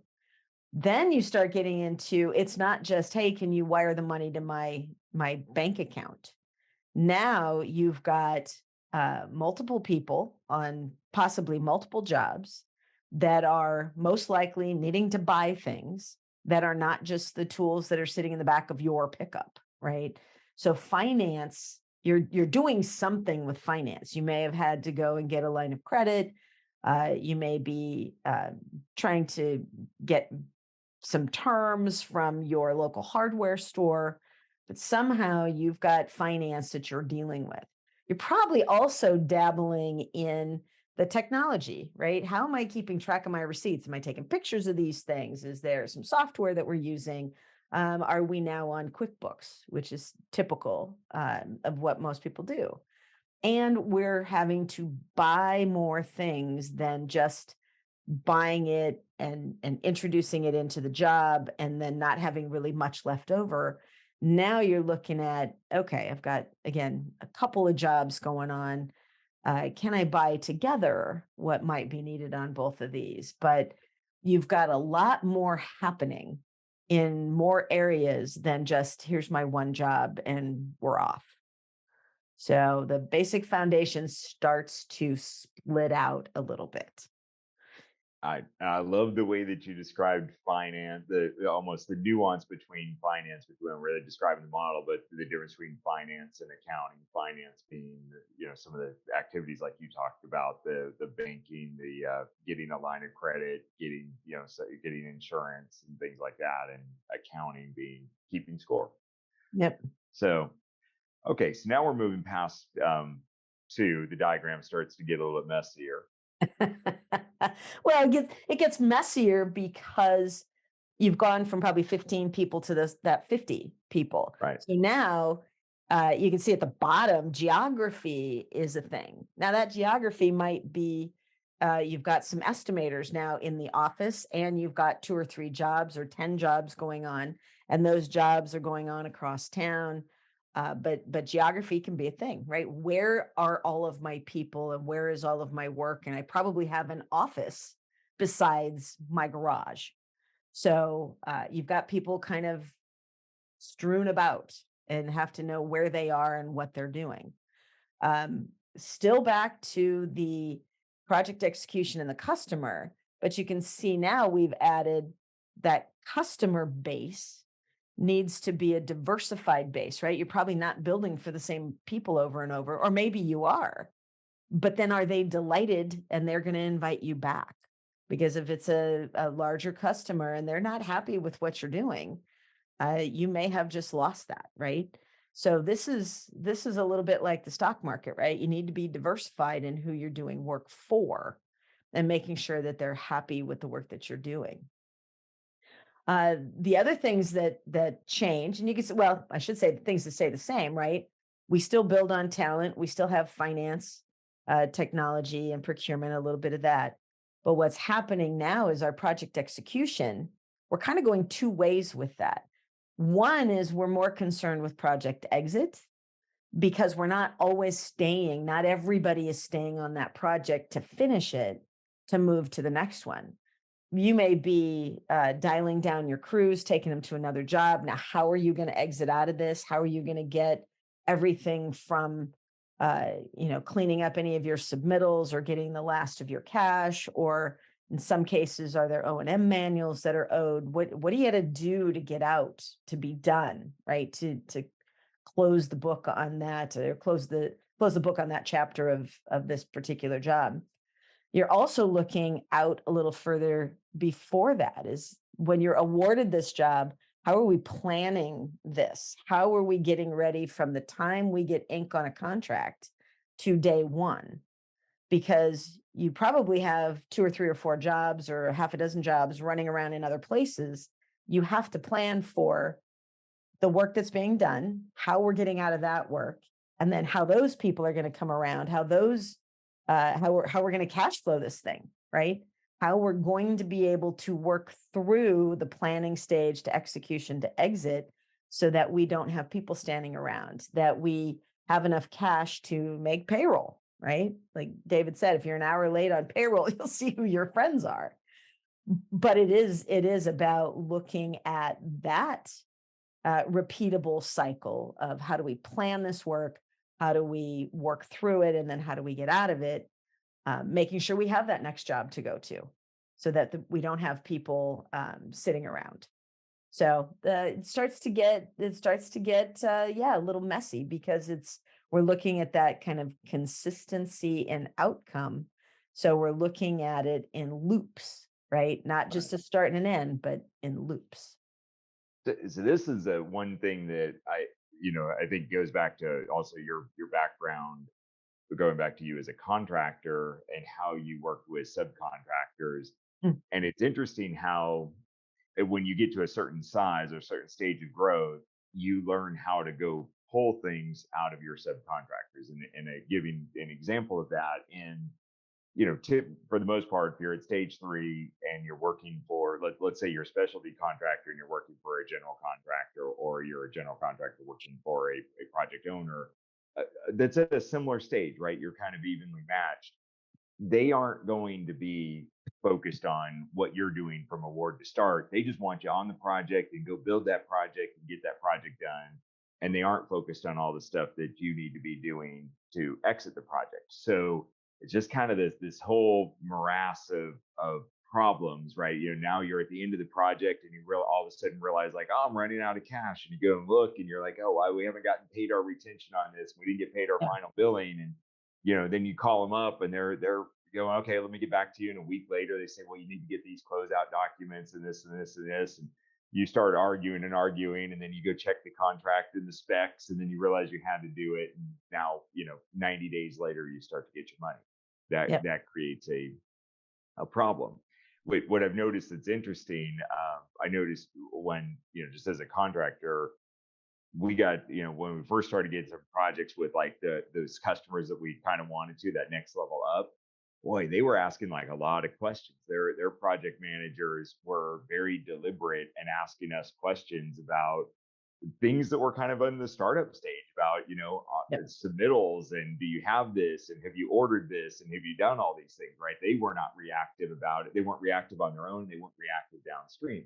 And then the same with the project exit documents. They were starting to pull those things through. So proactive as we thought we were as a contractor, we thought we were doing good. The luckily, knock on wood, we had some customers that were pulling us forward. And I know you spent a ton of time doing that. I mean, Kiewit is like a master of that. And I guess you were the regional master of that. Well, and it was one of those where you really kind of the rising tide, raises all boats, and you wanted your subcontractors to succeed because the good ones you wanted to work with again, right? And Right. the better they could be, then the easier it was to work with them because they understood. Yeah, when we were on the I-405 job, we literally were sending out every single month. It's a matter of, okay, don't forget in 2.5 years, Right. when we're asking you for closeout documents, you need this and you need this. And we even sent out a grid, and it's like, just check the boxes. And if it was already turned in, we'd check the box and send it Yeah. to you and say, we already have this. Yes, we have this. Because at the end, project exit is never the time to have to go back and recreate that. Because you're right, the money just sits, and the cash flow will kill you if you're not paying attention, because that's where all the money's going to get held, is at the back end. And then you can't even go back and plan and build that next job because you just don't have the cash to do it. Right.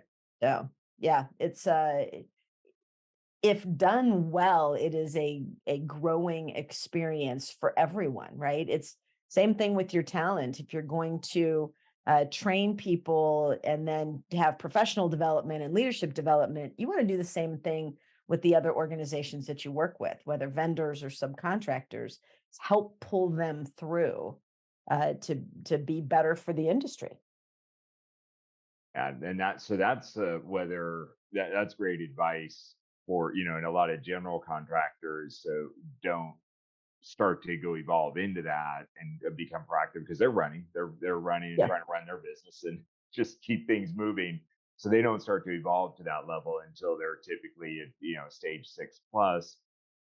If you start to evolve to that earlier, it's a relatively small investment, and it can dramatically improve your outcomes over Yeah. time when it comes to your sub base and everything. Because as a general contractor, you are only as good as your base of subcontractors and your ability to Yep. pull them all together.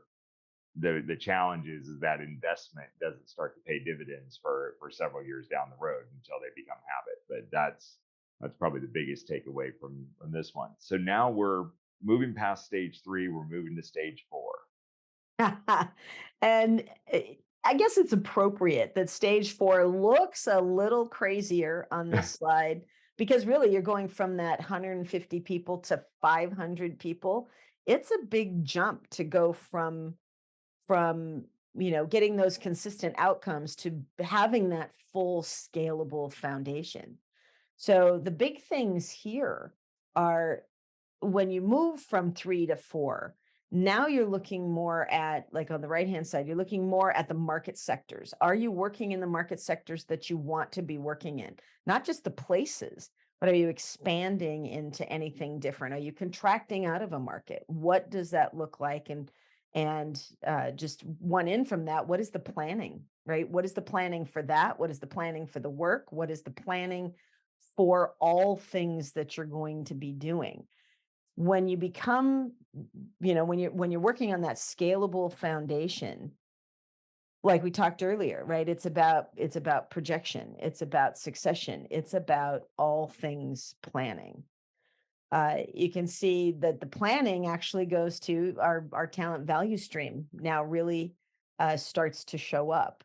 And in here, most of our planning goes to the recruit to hire, right? How many do we need and where are we going to get them? So we worry more about getting the people in the door. Um, we also worry about, you can see up in the contractors project value stream, right? That now we're backing up not just into, hey, here's our planning, we have ink on a contract and here's when we're going to start. It's not just about the award to start. We're actually backing up and go, okay, so let's look at this. We now have a job to bid. Is this a job that fits in our geography? Is it a new market? Does it fit in our other markets? Does it fit with our project exit strategy, right? Is it filling a niche? Is this really going to overload us? Can we not build it because we don't have the people or the equipment? Uh, is there a big cash flow issue with this job? But it's all the go no go things here with the opportunity to award. What's going to fit us best, and do we have a good list of questions that we're going to ask ourselves on, is this the right work for us? Again, all kind of wrapping up in that planning kind of situation. You can see that again with finance, tech, and procurement, we're good at that now, right? We're getting stronger and stronger. We probably have a better accounting system. Our technology is backing things up better. We've probably got a decent purchasing program. So we're building some strength there. What we're probably doing, depending on the type of work that you're in, is starting to dabble in, okay, what types of equipment, or do we need to buy more equipment? And again, looking at the opportunity to award, what does that mean for an equipment fleet if you've got that? What does it mean for design of work or fabrication, or do we have a service department? But all of those things are going to be affected as we're looking at the work that we want to bid. So this it's interesting that it really does get back to the projection, the planning, all of that in that kind of stage 4. It's interesting as I'm looking at this diagram. Your background is civil, obviously, so this story will Yeah. kind of ring true. So the I'm thinking about one of our clients. They had at about we were they're civil contractors. So I'm trying to get the numbers and the time frame. Yeah, so civil contractor, and I want to say it's 20. Yeah, it's 2015. I remember exactly. Yeah, so it was um, December of 2015, because Raymond was visiting him, one of our other team members. He just happened to be in Sacramento, so he went with me for the day. But the anyways, we started mapping out the award to start process, and I wonder. I think at the time they had maybe 100-ish people, so they were in between that stage 3 and 4. So they should be planning for 4, and but they were really coming out of stage 3, and so the award to start, they that was pretty tangible, and they so it's like everybody knows that there's some demarcation point where we want a project and when we're going to start committing resources to building it, and then there is some date at which we are mobilized to the job site. We're moving the first yard of dirt. we're in some way we're doing something, and Yeah. there's all this stuff that has to happen in between. A contract has to get signed, materials have to get purchased, equipment has to get dispatched, we have to figure out the crews, we have to do all these things. And they did a fantastic job of mapping out that process. Now Raymond's background came from a much larger company, but he built it from a smaller company to a larger company, and he's an architect. That probably says everything you need to know about him. But he's an architect turned contractor, so he was very heavily on the project development side. So really, even backing up prior to opportunity to award. So to him, everything about the project development is just a process. He had multiple people doing that, and it was a process. And so it was interesting for this company kind of 3 to 4, and this is where you can start to see where the stages are. they didn't have much trouble mapping out the award to start.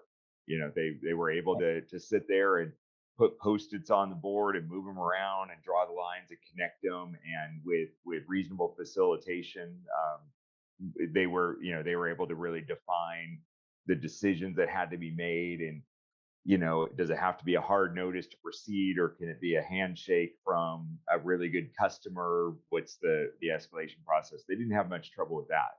When we got into even a discussion of what you just described, of the opportunity to award process, as like, here's some criteria and this is what we look at and this is how it ties to our strategy and all those things, it was like, well, there's a lot of variables, and it's just kind of, we kind of make that decision one off and we just kind of talk about it here and there. Totally good. It was, and because all standards really start with an individual. They start with an individual going, yep, thumbs up, thumbs down. Problem is, it's a bit opaque. And what's interesting is now they're in between stage 4 and 5. They've continued to grow. They're, top line, bottom line, delighting customers. Everything on their, Contractor Scoreboard is growing, and they're now back around, and they have a very clear opportunity to award. Mhm. Here's the criteria. And a lot of it was dusting off some of the things from 2015, early 2016, but now they actually have internalized it and they deeply understand it. And it's now a process more so than a person.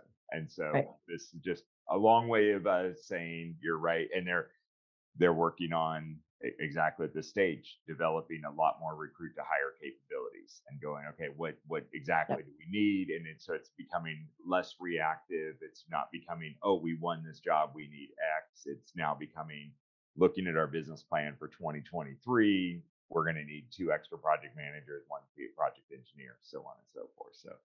So it's kind of neat about that. And yeah, it's just neat with the evolution. So now, but there's a lot more moving parts, as you can see. So moving to stage 5 now. So now we're moving from the 150 person range to the 500 person range and getting really ready to scale. Yeah, and so clearly, you can see on this slide, we kind of reversed it now. Everything that was already on there stays on there, and we're just circling the new things that are added. Otherwise, David and I tried it the other way, and can't read everything that's on there otherwise. So, what we start to find here, right, is that whole ready to scale.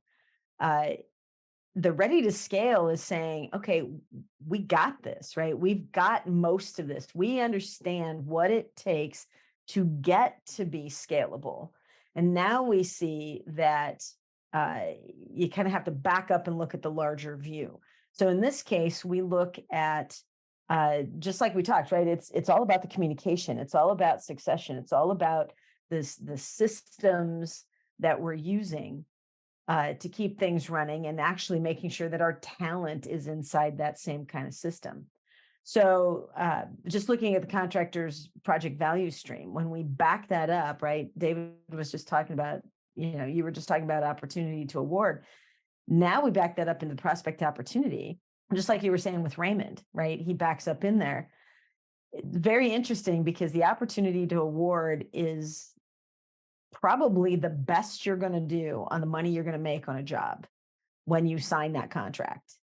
If we can back up into, these stage 5 contractors and looking at the prospect opportunity, they're out there getting into the client's thoughts on how we can help them write a better contract, right? We're looking at it in even bigger ways, looking at the right opportunities to go after, not just that there's one there that we can bid on. We're looking at it more at a strategic level. That strategic level is, hey, what kind of scopes of work do we want to be working in? We've already looked at kind of the market sectors and the geography, but do we want to change some of that? Do we want to, again, add, delete, modify? What do we want to do with those large scopes of work? Looking at the organizational structure, this starts to really be thinking about the organizational development that happens. Do we have those aligned values and visions? um, does the organizational structure support what we're trying to do here? Because we're probably going to move from, one or two geographies into another one. This now has to be not just ready to scale, but it's going to have to repeat across, which will, when you get to a 6+, that's what happens. So is the org structure ready for that? Do we have the the people developed to do that? Are they ready to take that on? And you can see our talent value stream really starts to show up here, where it's not just who are we recruiting and how can we hire them, but what does onboarding look like? How do we get them into the culture of the organization? How do we explain to them the processes and the systems that we use? How do we get them into the lingo, right? That we're using. And it's interesting. I was talking to a group of people a couple of weeks ago, and David, I'm kind of the geek for the Clifton Strengths Assessment and Right. how strengths work with people. Uh, it was funny talking to a contractor the other day who's kind of thinking about using more and more of this.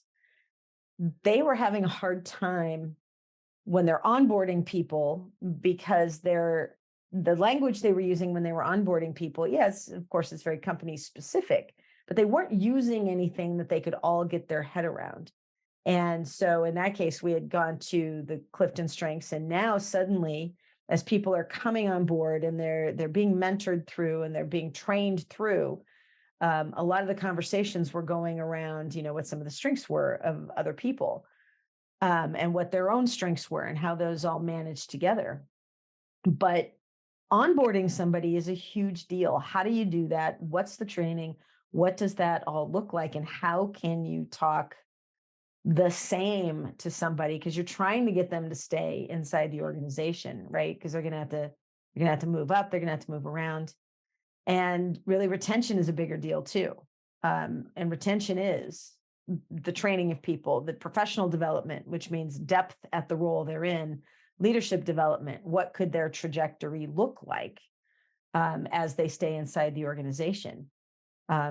Recruit to hire is shouldn't say easy, right? But it is easier than trying to keep somebody that's, even been around a couple of weeks, couple of months, couple of years. But we all know what the cost of losing people is. It can be extremely expensive.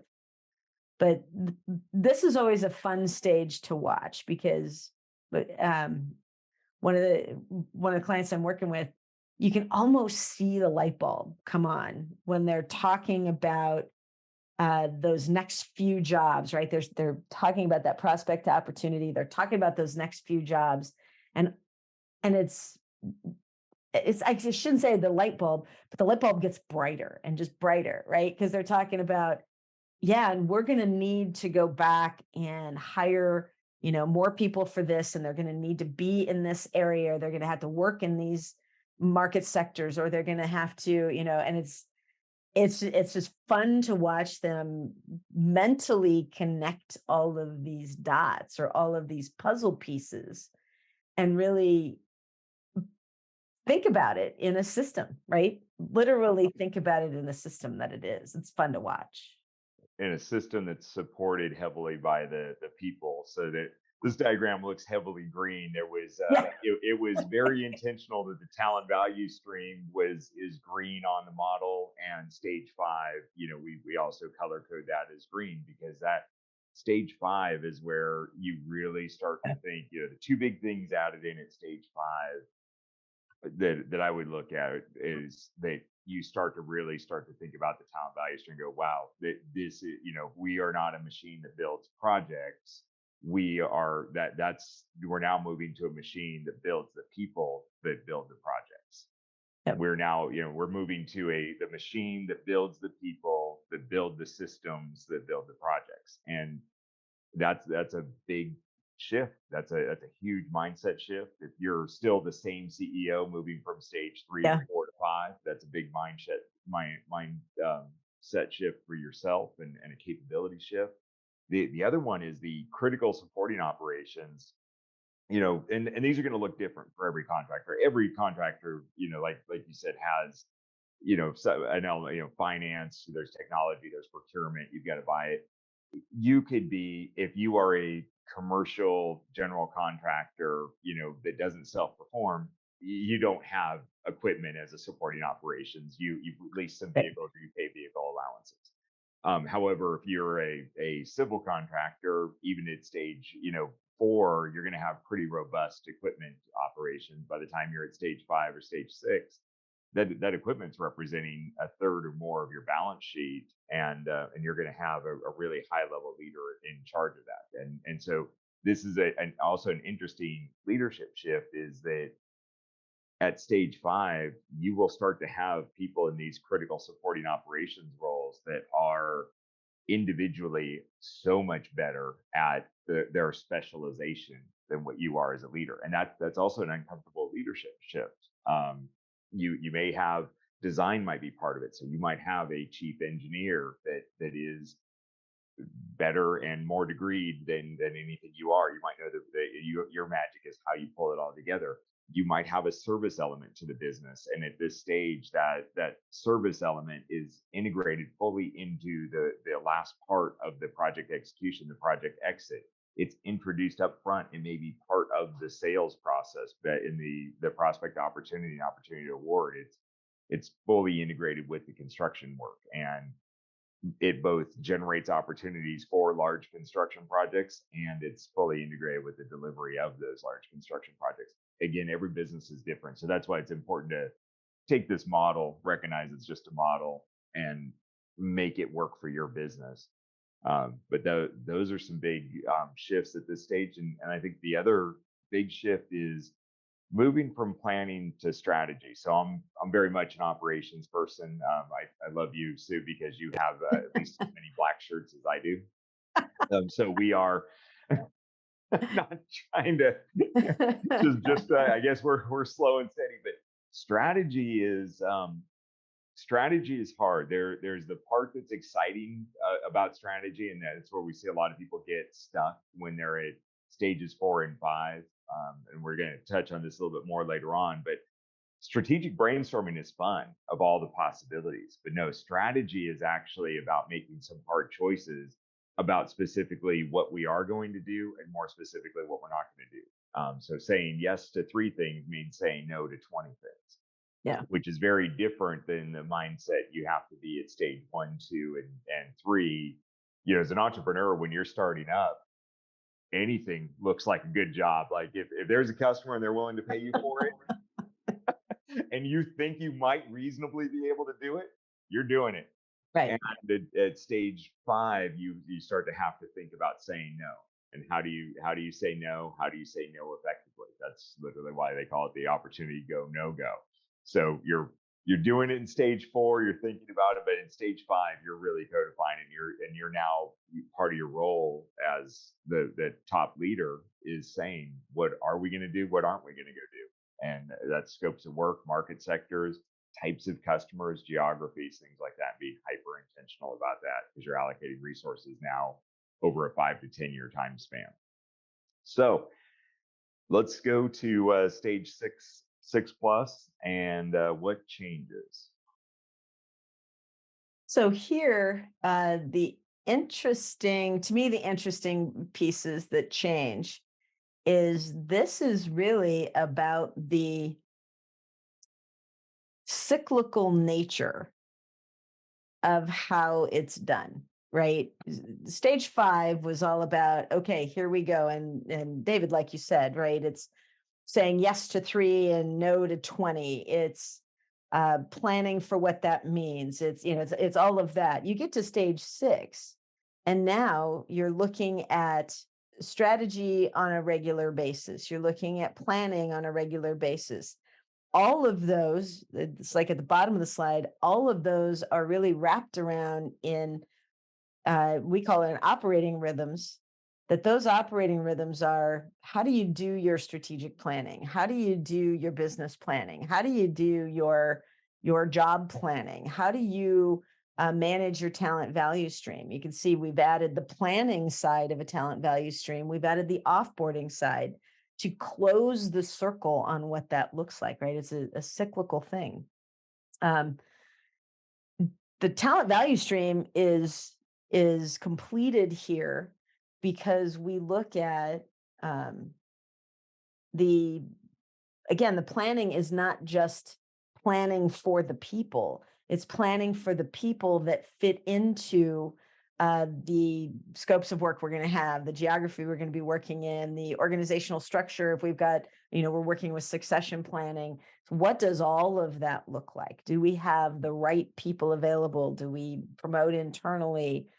But it is really building your people like you would plan building a job, running them through hiring, onboarding, retention, and then again, offboarding. What does that look like?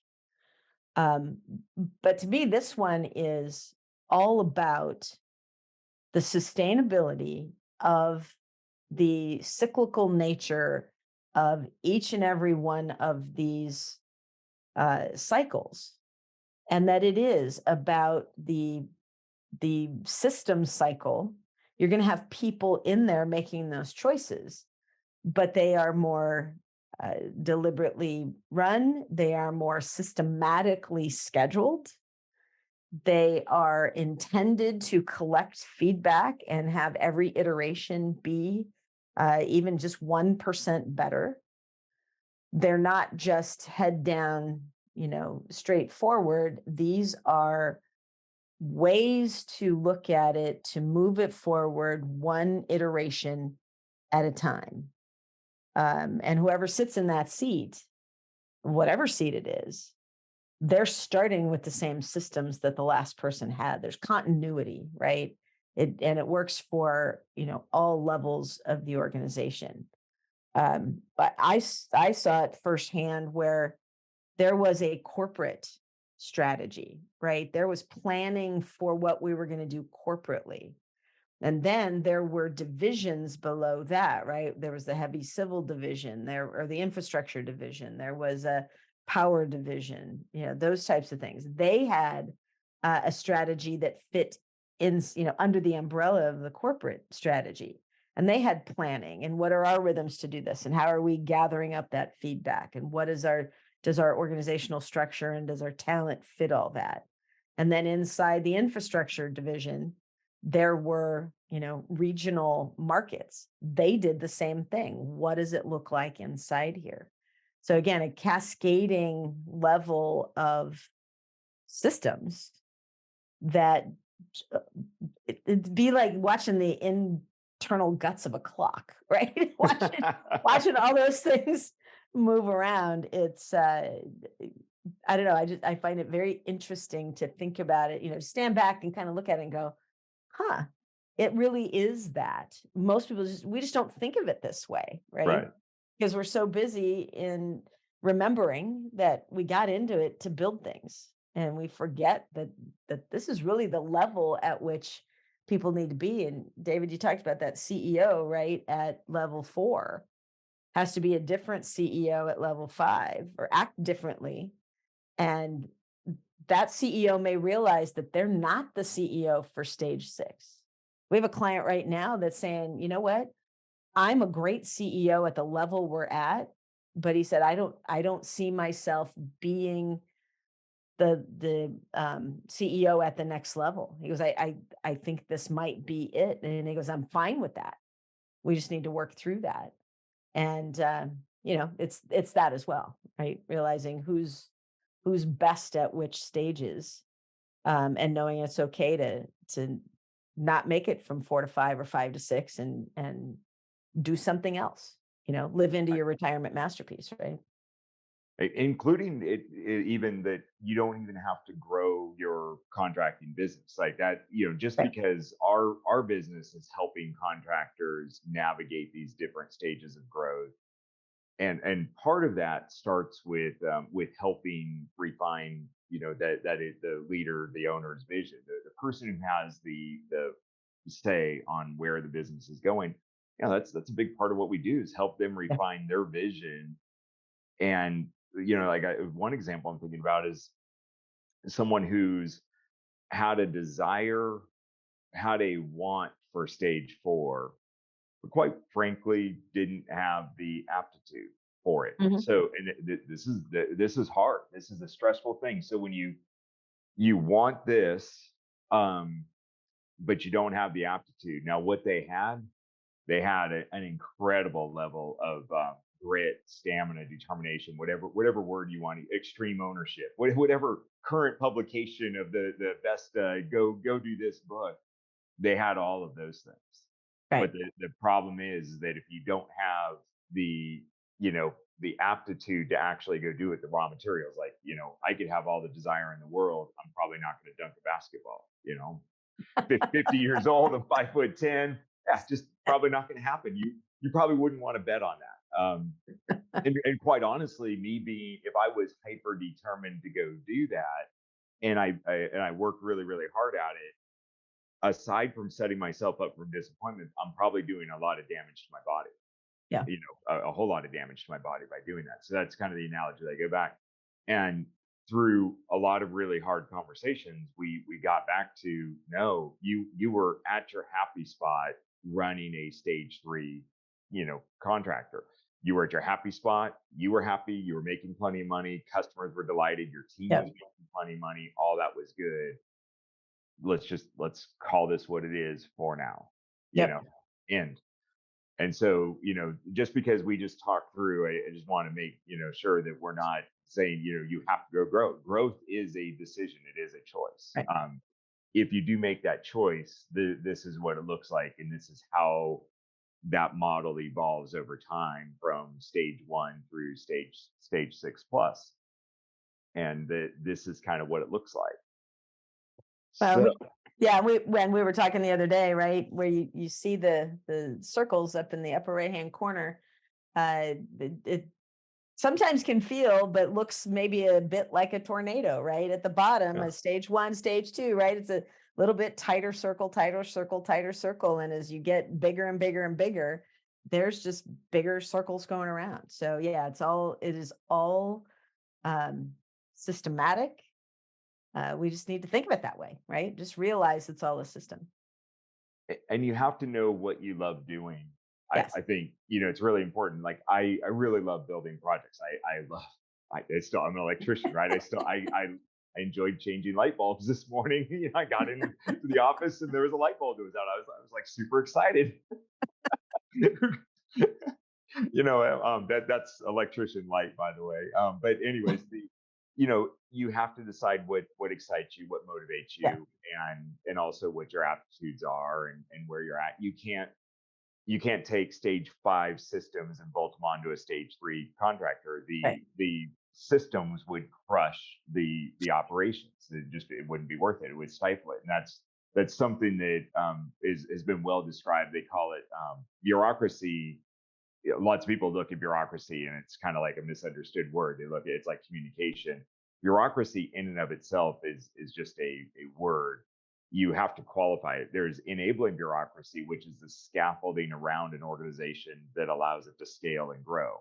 And then there's stifling bureaucracy, where you have, and it can even be within one functional area of the organization or the organization as a whole, where that scaffolding begins to stifle the Yeah. actual core of the business, which is, we need a customer, we have to serve that customer, we have to go build a really good project. And if those things are not kept in balance, you can move really quickly from enabling levels of bureaucracy and support infrastructure to coercive and stifling.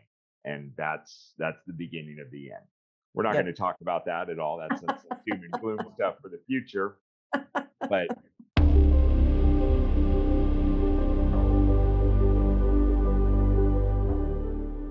guess we're back here, right? Yeah, right. Literally right back to where we started, right? And again, we wanted to come back and show this because David, like you and I have talked, it really does show the progression, right? What does a headcount growth look like? What do those inflection points look like? Talking through the contractor model, right? You can see that when we were talking through, the stage 3, you're at about 50 and trying to get to stage 4 at 150. It's a little bit different animal than going from a stage 4 to a stage 5, right? Going from 150 to 500 is an entirely different thing. Moving from a stage 5 to a stage 6 is an entirely different thing. But the same thought processes are there. It is still a very repeatable process. But it is all about finding, who are the right people for the right seats at the right time, and knowing what the right time is, and that you've got the right seats defined. Yeah. Yeah, I mean, heck, I was working with the client the other day, and they said, well, yeah, we have job roles for everybody. And I said, okay, so what are the outcomes of those roles? Well, 80% of it is as assigned by manager. And I'm like, okay, well, here we go. So now we're literally going to peel that back and go, okay, let's look at the organization. Let's look at their structure. Let's look at the job roles that go with that, and at least start from there. Do we even have the right seats on this bus? So yeah, we're backing it up a bit. But it is about the head count, but it's about having the appropriate head count in the right seat at the right time. That's you framed that perfectly, or set that up. I'm intentional or not, you're brilliant.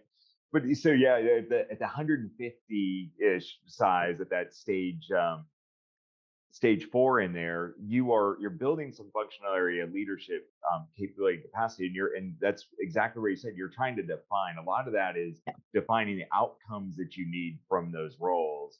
And I was coaching this guy the other morning, and it was so funny because I'm like trying to help him develop, what's his role. I mean, the company's evolving, and he's trying to go define his role, and he's his boss, will call his boss Sam to protect the guilty, and I'm like, look, helping Sam is not a job description. Do, doing what Sam wants is not a job description. Like, what are the specific things you do, right? And so you kind of evolve these job descriptions, and what that'll be definitely a future topic. You evolve it from the list of the things you do to a list of the 3 or 5 outcomes that you were responsible for.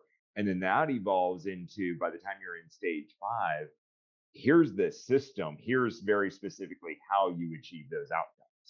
And then here's how those things all relate to each other. So stage 5 is about, integrating the very specific outcomes for the roles with the how that's done from a process, a tool standpoint that's standardized across the organization. And it's never 100% perfect. But it is, you're always progressing in that direction. Yep. So, Yep. yep. So here we are. It's never easy, but every stage is beautiful and fun. It is. It is. It's an awesome journey in a great industry. So we wouldn't be here if we didn't love it. Exactly. So now here's well, I was going to say the $1 million question.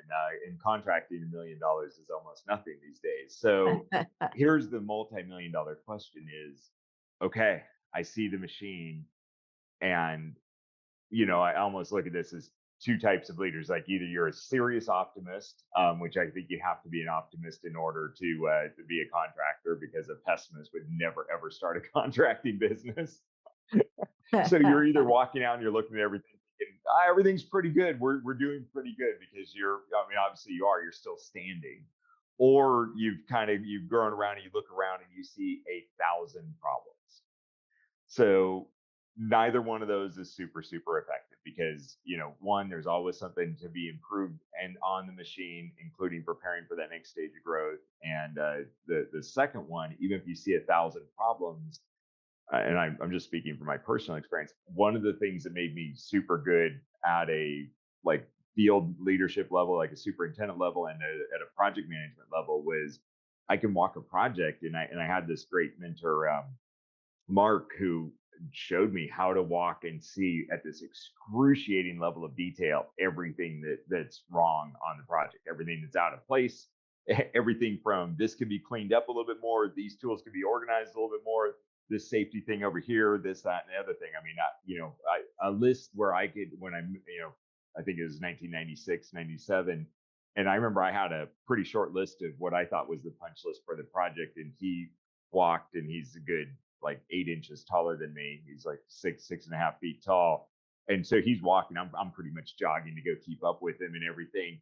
And in a matter of 45 minutes, he has this 8-page detailed list of everything that he saw on the job. And he didn't say much. He went into the job site trailer and then took it, ripped the pages out of his notepad, laid them on the copy machine, made a copy of them, handed me the copy, and said, "I'll see you next week." So, and that level of attention to detail, I learned from that, and that made me really, really good at building projects because if you get a project 99.9% perfect, you have a punch list a mile long and an upset customer. So that's something that you have to be very good at building a project. Now, you move into operations management, you shift, and so it's not about prioritizing how to get everything done. Your leadership shift is prioritizing what should get done because you will never have all the resources required in the business to attack all improvements all at once.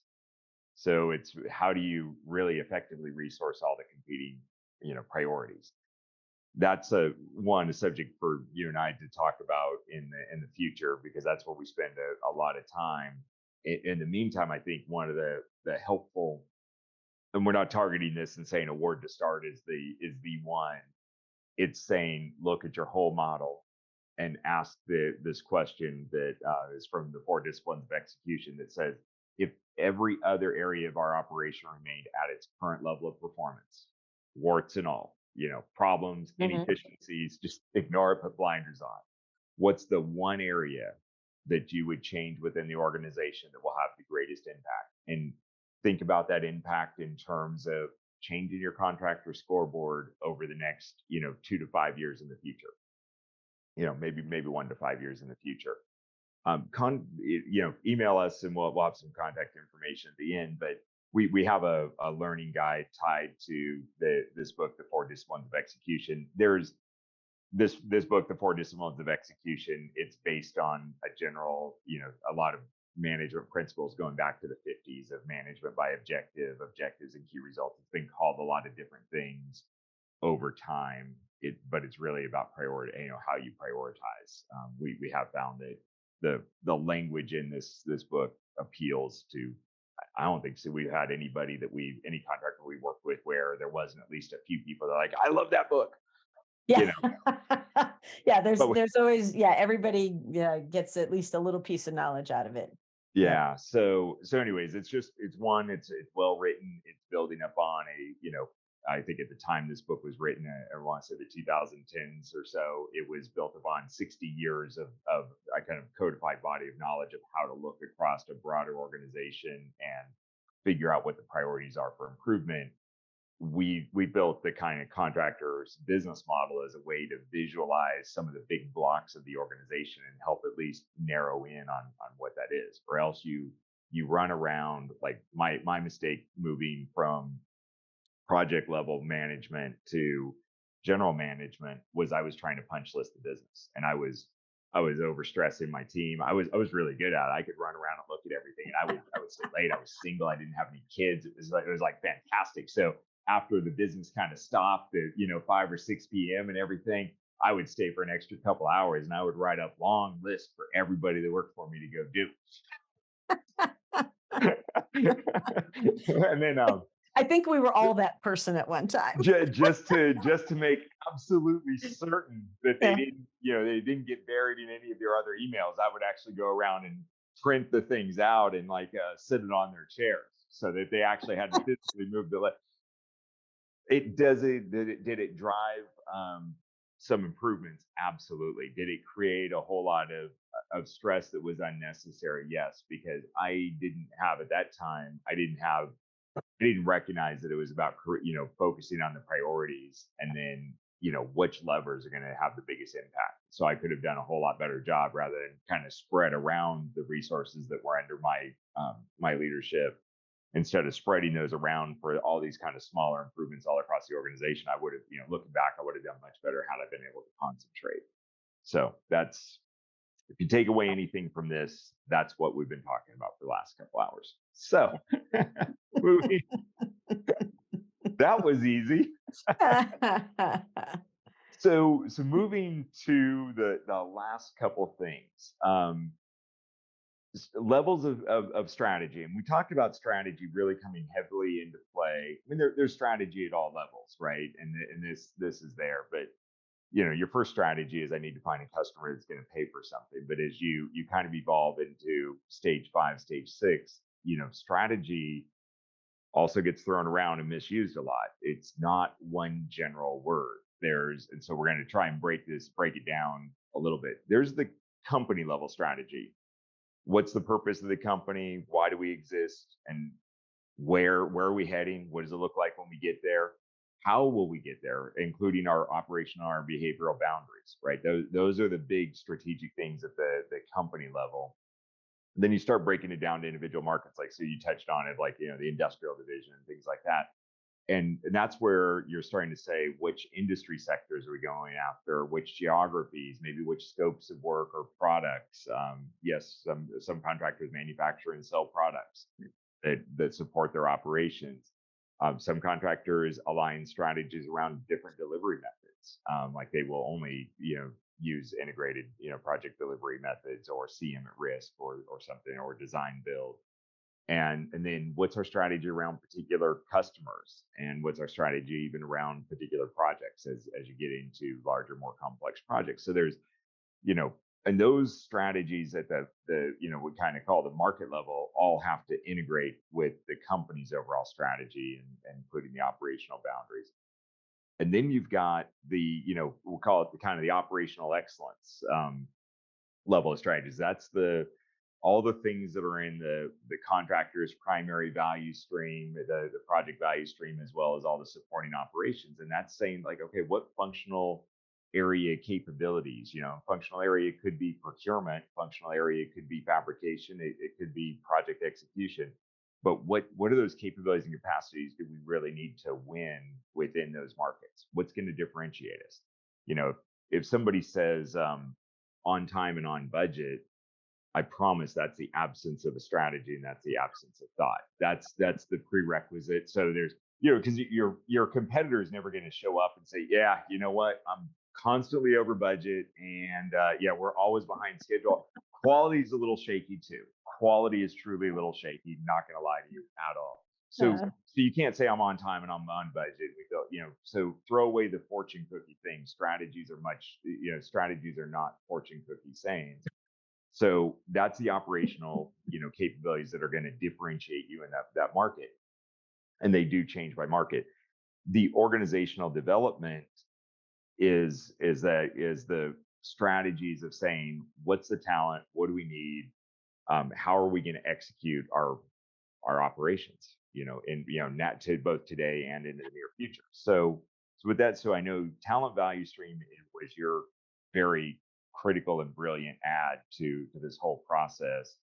And that's probably the subject of what we're going to talk about next. You want to give us a highlight reel? Well, so just like we've been, talking a little bit about it, right, is the strategy is great. Having all the markets is great. Having all of this stuff is great, but you still need talent, right? You need the right people in the right seats at the right time to do all of this. They've got to be the right level of thinker, all of those types of things that really fill in. Right. And it is kind of depending on where you are, right? It is the whole, what are our talent needs, right? What are we going to need? And again, our level 1, 2, 3 might be, well, what are we going to need, this week, next month, right? We're not out too far. We've talked a little bit about the recruit to hire, right? How many are we going to get, and where are we going to get them from? What are we going to do to bring them on board? How do we fit them into our culture? How do we train them for the things we want? What's the development of them? How do we keep these people, and what does that cycle look like? David, we talked about this the other day, right? We were laughing about training, and everybody's like, oh, well, when people come in, we have to train them. Well, yeah, but chances are you get into some of these big companies and you're still training the CEO how to use their new phone, right? Right. There's training everywhere. There's professional development everywhere, right? Because professional development, again, is the depth of the role that you're in. Somebody's in a role and they love it and they're good at it. Just keep training them, keep developing them deeper into that. Again, leadership training, the trajectory of where others could go or where people can move up into the organization. And then the offboarding. How do we have that instead of the cliff? How do we have that slide? How do we help people move from fully employed towards something different? What does that look like? Or even, again, from one job to the other. And all of these fit inside really where the organization is at the time. We've got the stage ones. And actually, David, I think the next slide's got a pretty good picture of kind of what we're talking about here. Oh, you When mean as the management teams develop? yeah, yeah. Or Yeah. did you want to, Yeah, we can, that would actually be perfect. yeah, so talking about this, right? That the management team, right? If we're going to look more specifically at that, really organizations and their teams go through these processes, right? There's the emerging team. That emerging is really kind of, let's face it, kind of head down, butt up. They're just working through the work. They see the work in front of them. They're just dealing with it, moving it to the side, and moving on to the next one. So it's pretty shallow, right? The org structure is very shallow, not much height to it. There's probably maybe two layers in there because they're doing all the work, right? They're Right. just doing all the work. You move up into the hollow organization, and now you can see that, okay, you probably have that, maybe that leader or a couple of those leaders that really see kind of where they want to take this and where this could go to. But you've got the rest of the organization who's, kind of acting like emerging. They've got their head down. They're working to get the work done. But there's really that whole middle layer is missing.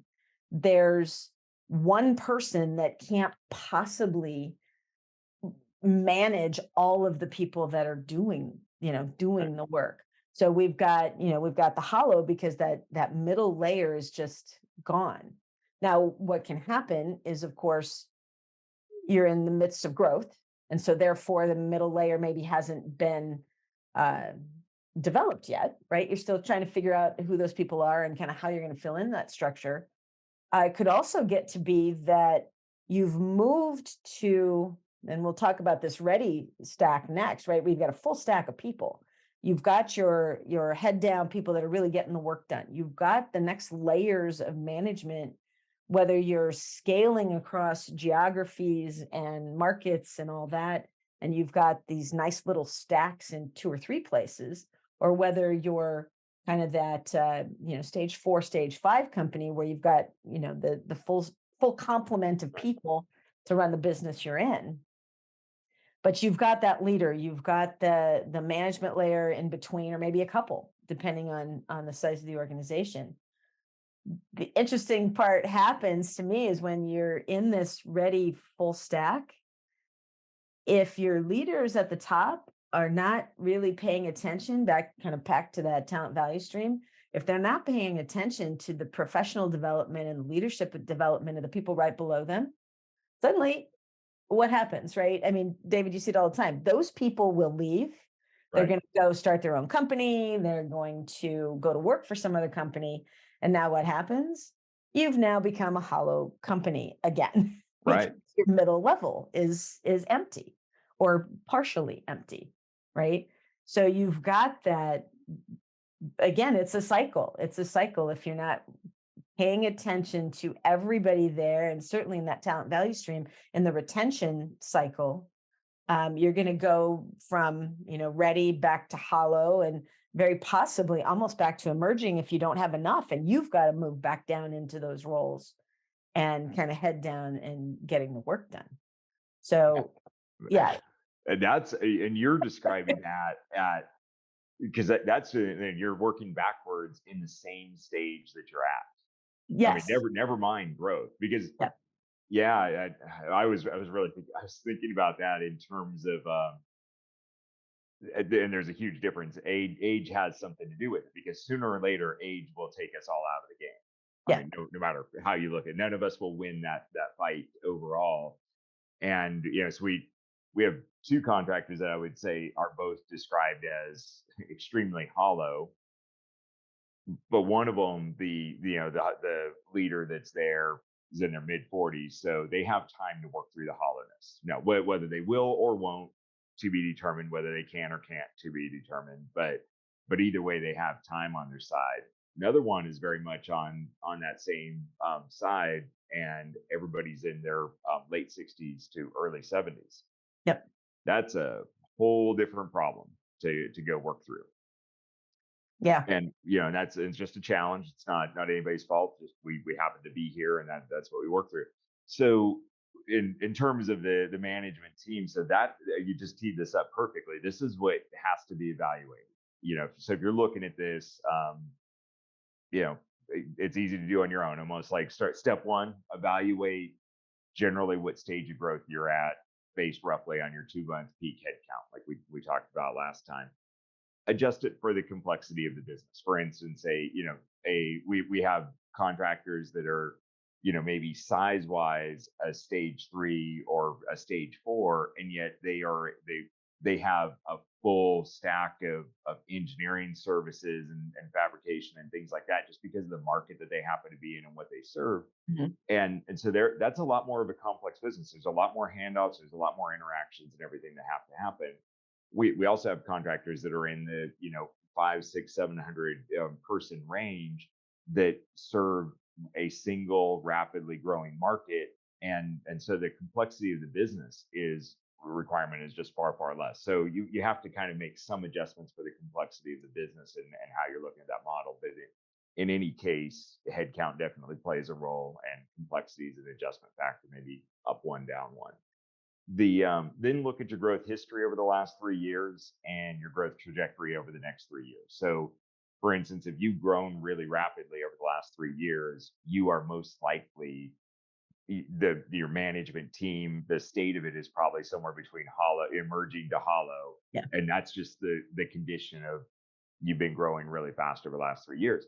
If you haven't been growing really fast over the last 3 years, and your state is emergent or hollow for the stage that you're at, that's probably, you look at that as a slightly different challenge. And then look forward and say, what are we preparing for in the future? Are we what do I want in the future? And really take a hard look at it. Because if you're emerging to current stage of growth, and you have lots of growth planned over the next 3 years, that's going to be a really hard road. And just know that and it may not even be a possible road. And then look at your outcomes. I mean, that's a fair statement. I mean, that outcomes don't tell the whole story, but look at the trends, look at the outcomes compared to industry benchmarks, at least as a starting point. It's important to get context to those things, though, and not to misinterpret. Like for instance, the other day, somebody asked me, they're like, they were looking at some of the industry benchmarks, and they looked over and they noticed, they're like, well, commercial general contractors seem to have really low overhead. Well, that's the wrong number to actually look at. You can't compare the overhead of a commercial general contractor to a civil contractor. It's just not even the same. It's just dumb to make that comparison. But unfortunately, without the context, it's hard to look at. I'm like, yeah, they also don't have a $50 million fleet. Um, so, and then 5 is evaluate your strategies, really ensuring, and we'll go, this will be a future topic of conversation, strategy, but ensuring that, one, you have a few market strategies that are diversified enough for stability of growth in the long term, meaning that there's cycles in the economy. So federal spending might be up, while other spending is down, and those things go up and down. And so once you get into stage 5, stage 6, you're looking for the very long term. So you're not trying to get the beige paint, but you are trying to get to 2 or 3 markets that are counter-cyclical to each other, that provide some reasonable stability and growth over the long term. and yet they're focused enough where you can get some of the economies of scale that you've earned by being at that size. And then six is evaluate the current state of your management team. Everything that you just described of where's your team at, and knowing that can change almost, one retirement, one acquisition, or one person leaving, the company can totally change things. Also, one person coming into the organization can dramatically change things. So good or bad. So by the way, but really, evaluate that current state. And it's only once you're put 1 through 6 and you kind of understand where you're at, that you can start to really get back and build that prioritized improvement development roadmap. And that literally looks like a roadmap of where you're going to drive to, not the specifics of how you're going to drive, and know that you have to come back and reevaluate that on a regular basis. So hopefully that makes a little sense. I don't know, Sue, how did I do on describing that? No, I think that's great. It really does. Yeah, it really does matter about how all of these pieces fit together, right? Any one is great, but just like the 7 things on the side, you look at it in the more holistic approach, there's just so much more to gain. Again, looking at your company history, looking at the growth history, evaluating strategies, looking at it as the pieces of the whole really does, in my mind, help to just bring better answers to the forefront, right? So that's the way I'd look at it. And that's a great way of describing it. I think it's important to look at it. There's not a right or wrong. Every Yeah. business, every career, every life, Yeah. every project is precious and unique, and it has problems and it has successes and all of those things. And it's looking at them all together, and it's just trying to, in my mind, get better every day, better on all dimensions. So last couple things, and then we'll call it a morning. We'll get on with the rest of our day. But so this, everything we talked about, to me comes back to, almost like what, like I call the 100x contractor. And it's if this is brings us back to that quote from Elon Musk. But building a construction project, super, super hard. But building a contracting business that consistently delivers projects is 10 times harder. And consistently meaning, the outcomes are the same. If we estimated the job to have 17% margin in it, when we complete the job, it has somewhere between 16.5 and 17.5% margin in it. If we, if we're trying to build it with consistent quality, with consistent safety, and you're looking for that consistency, that's 10 times harder.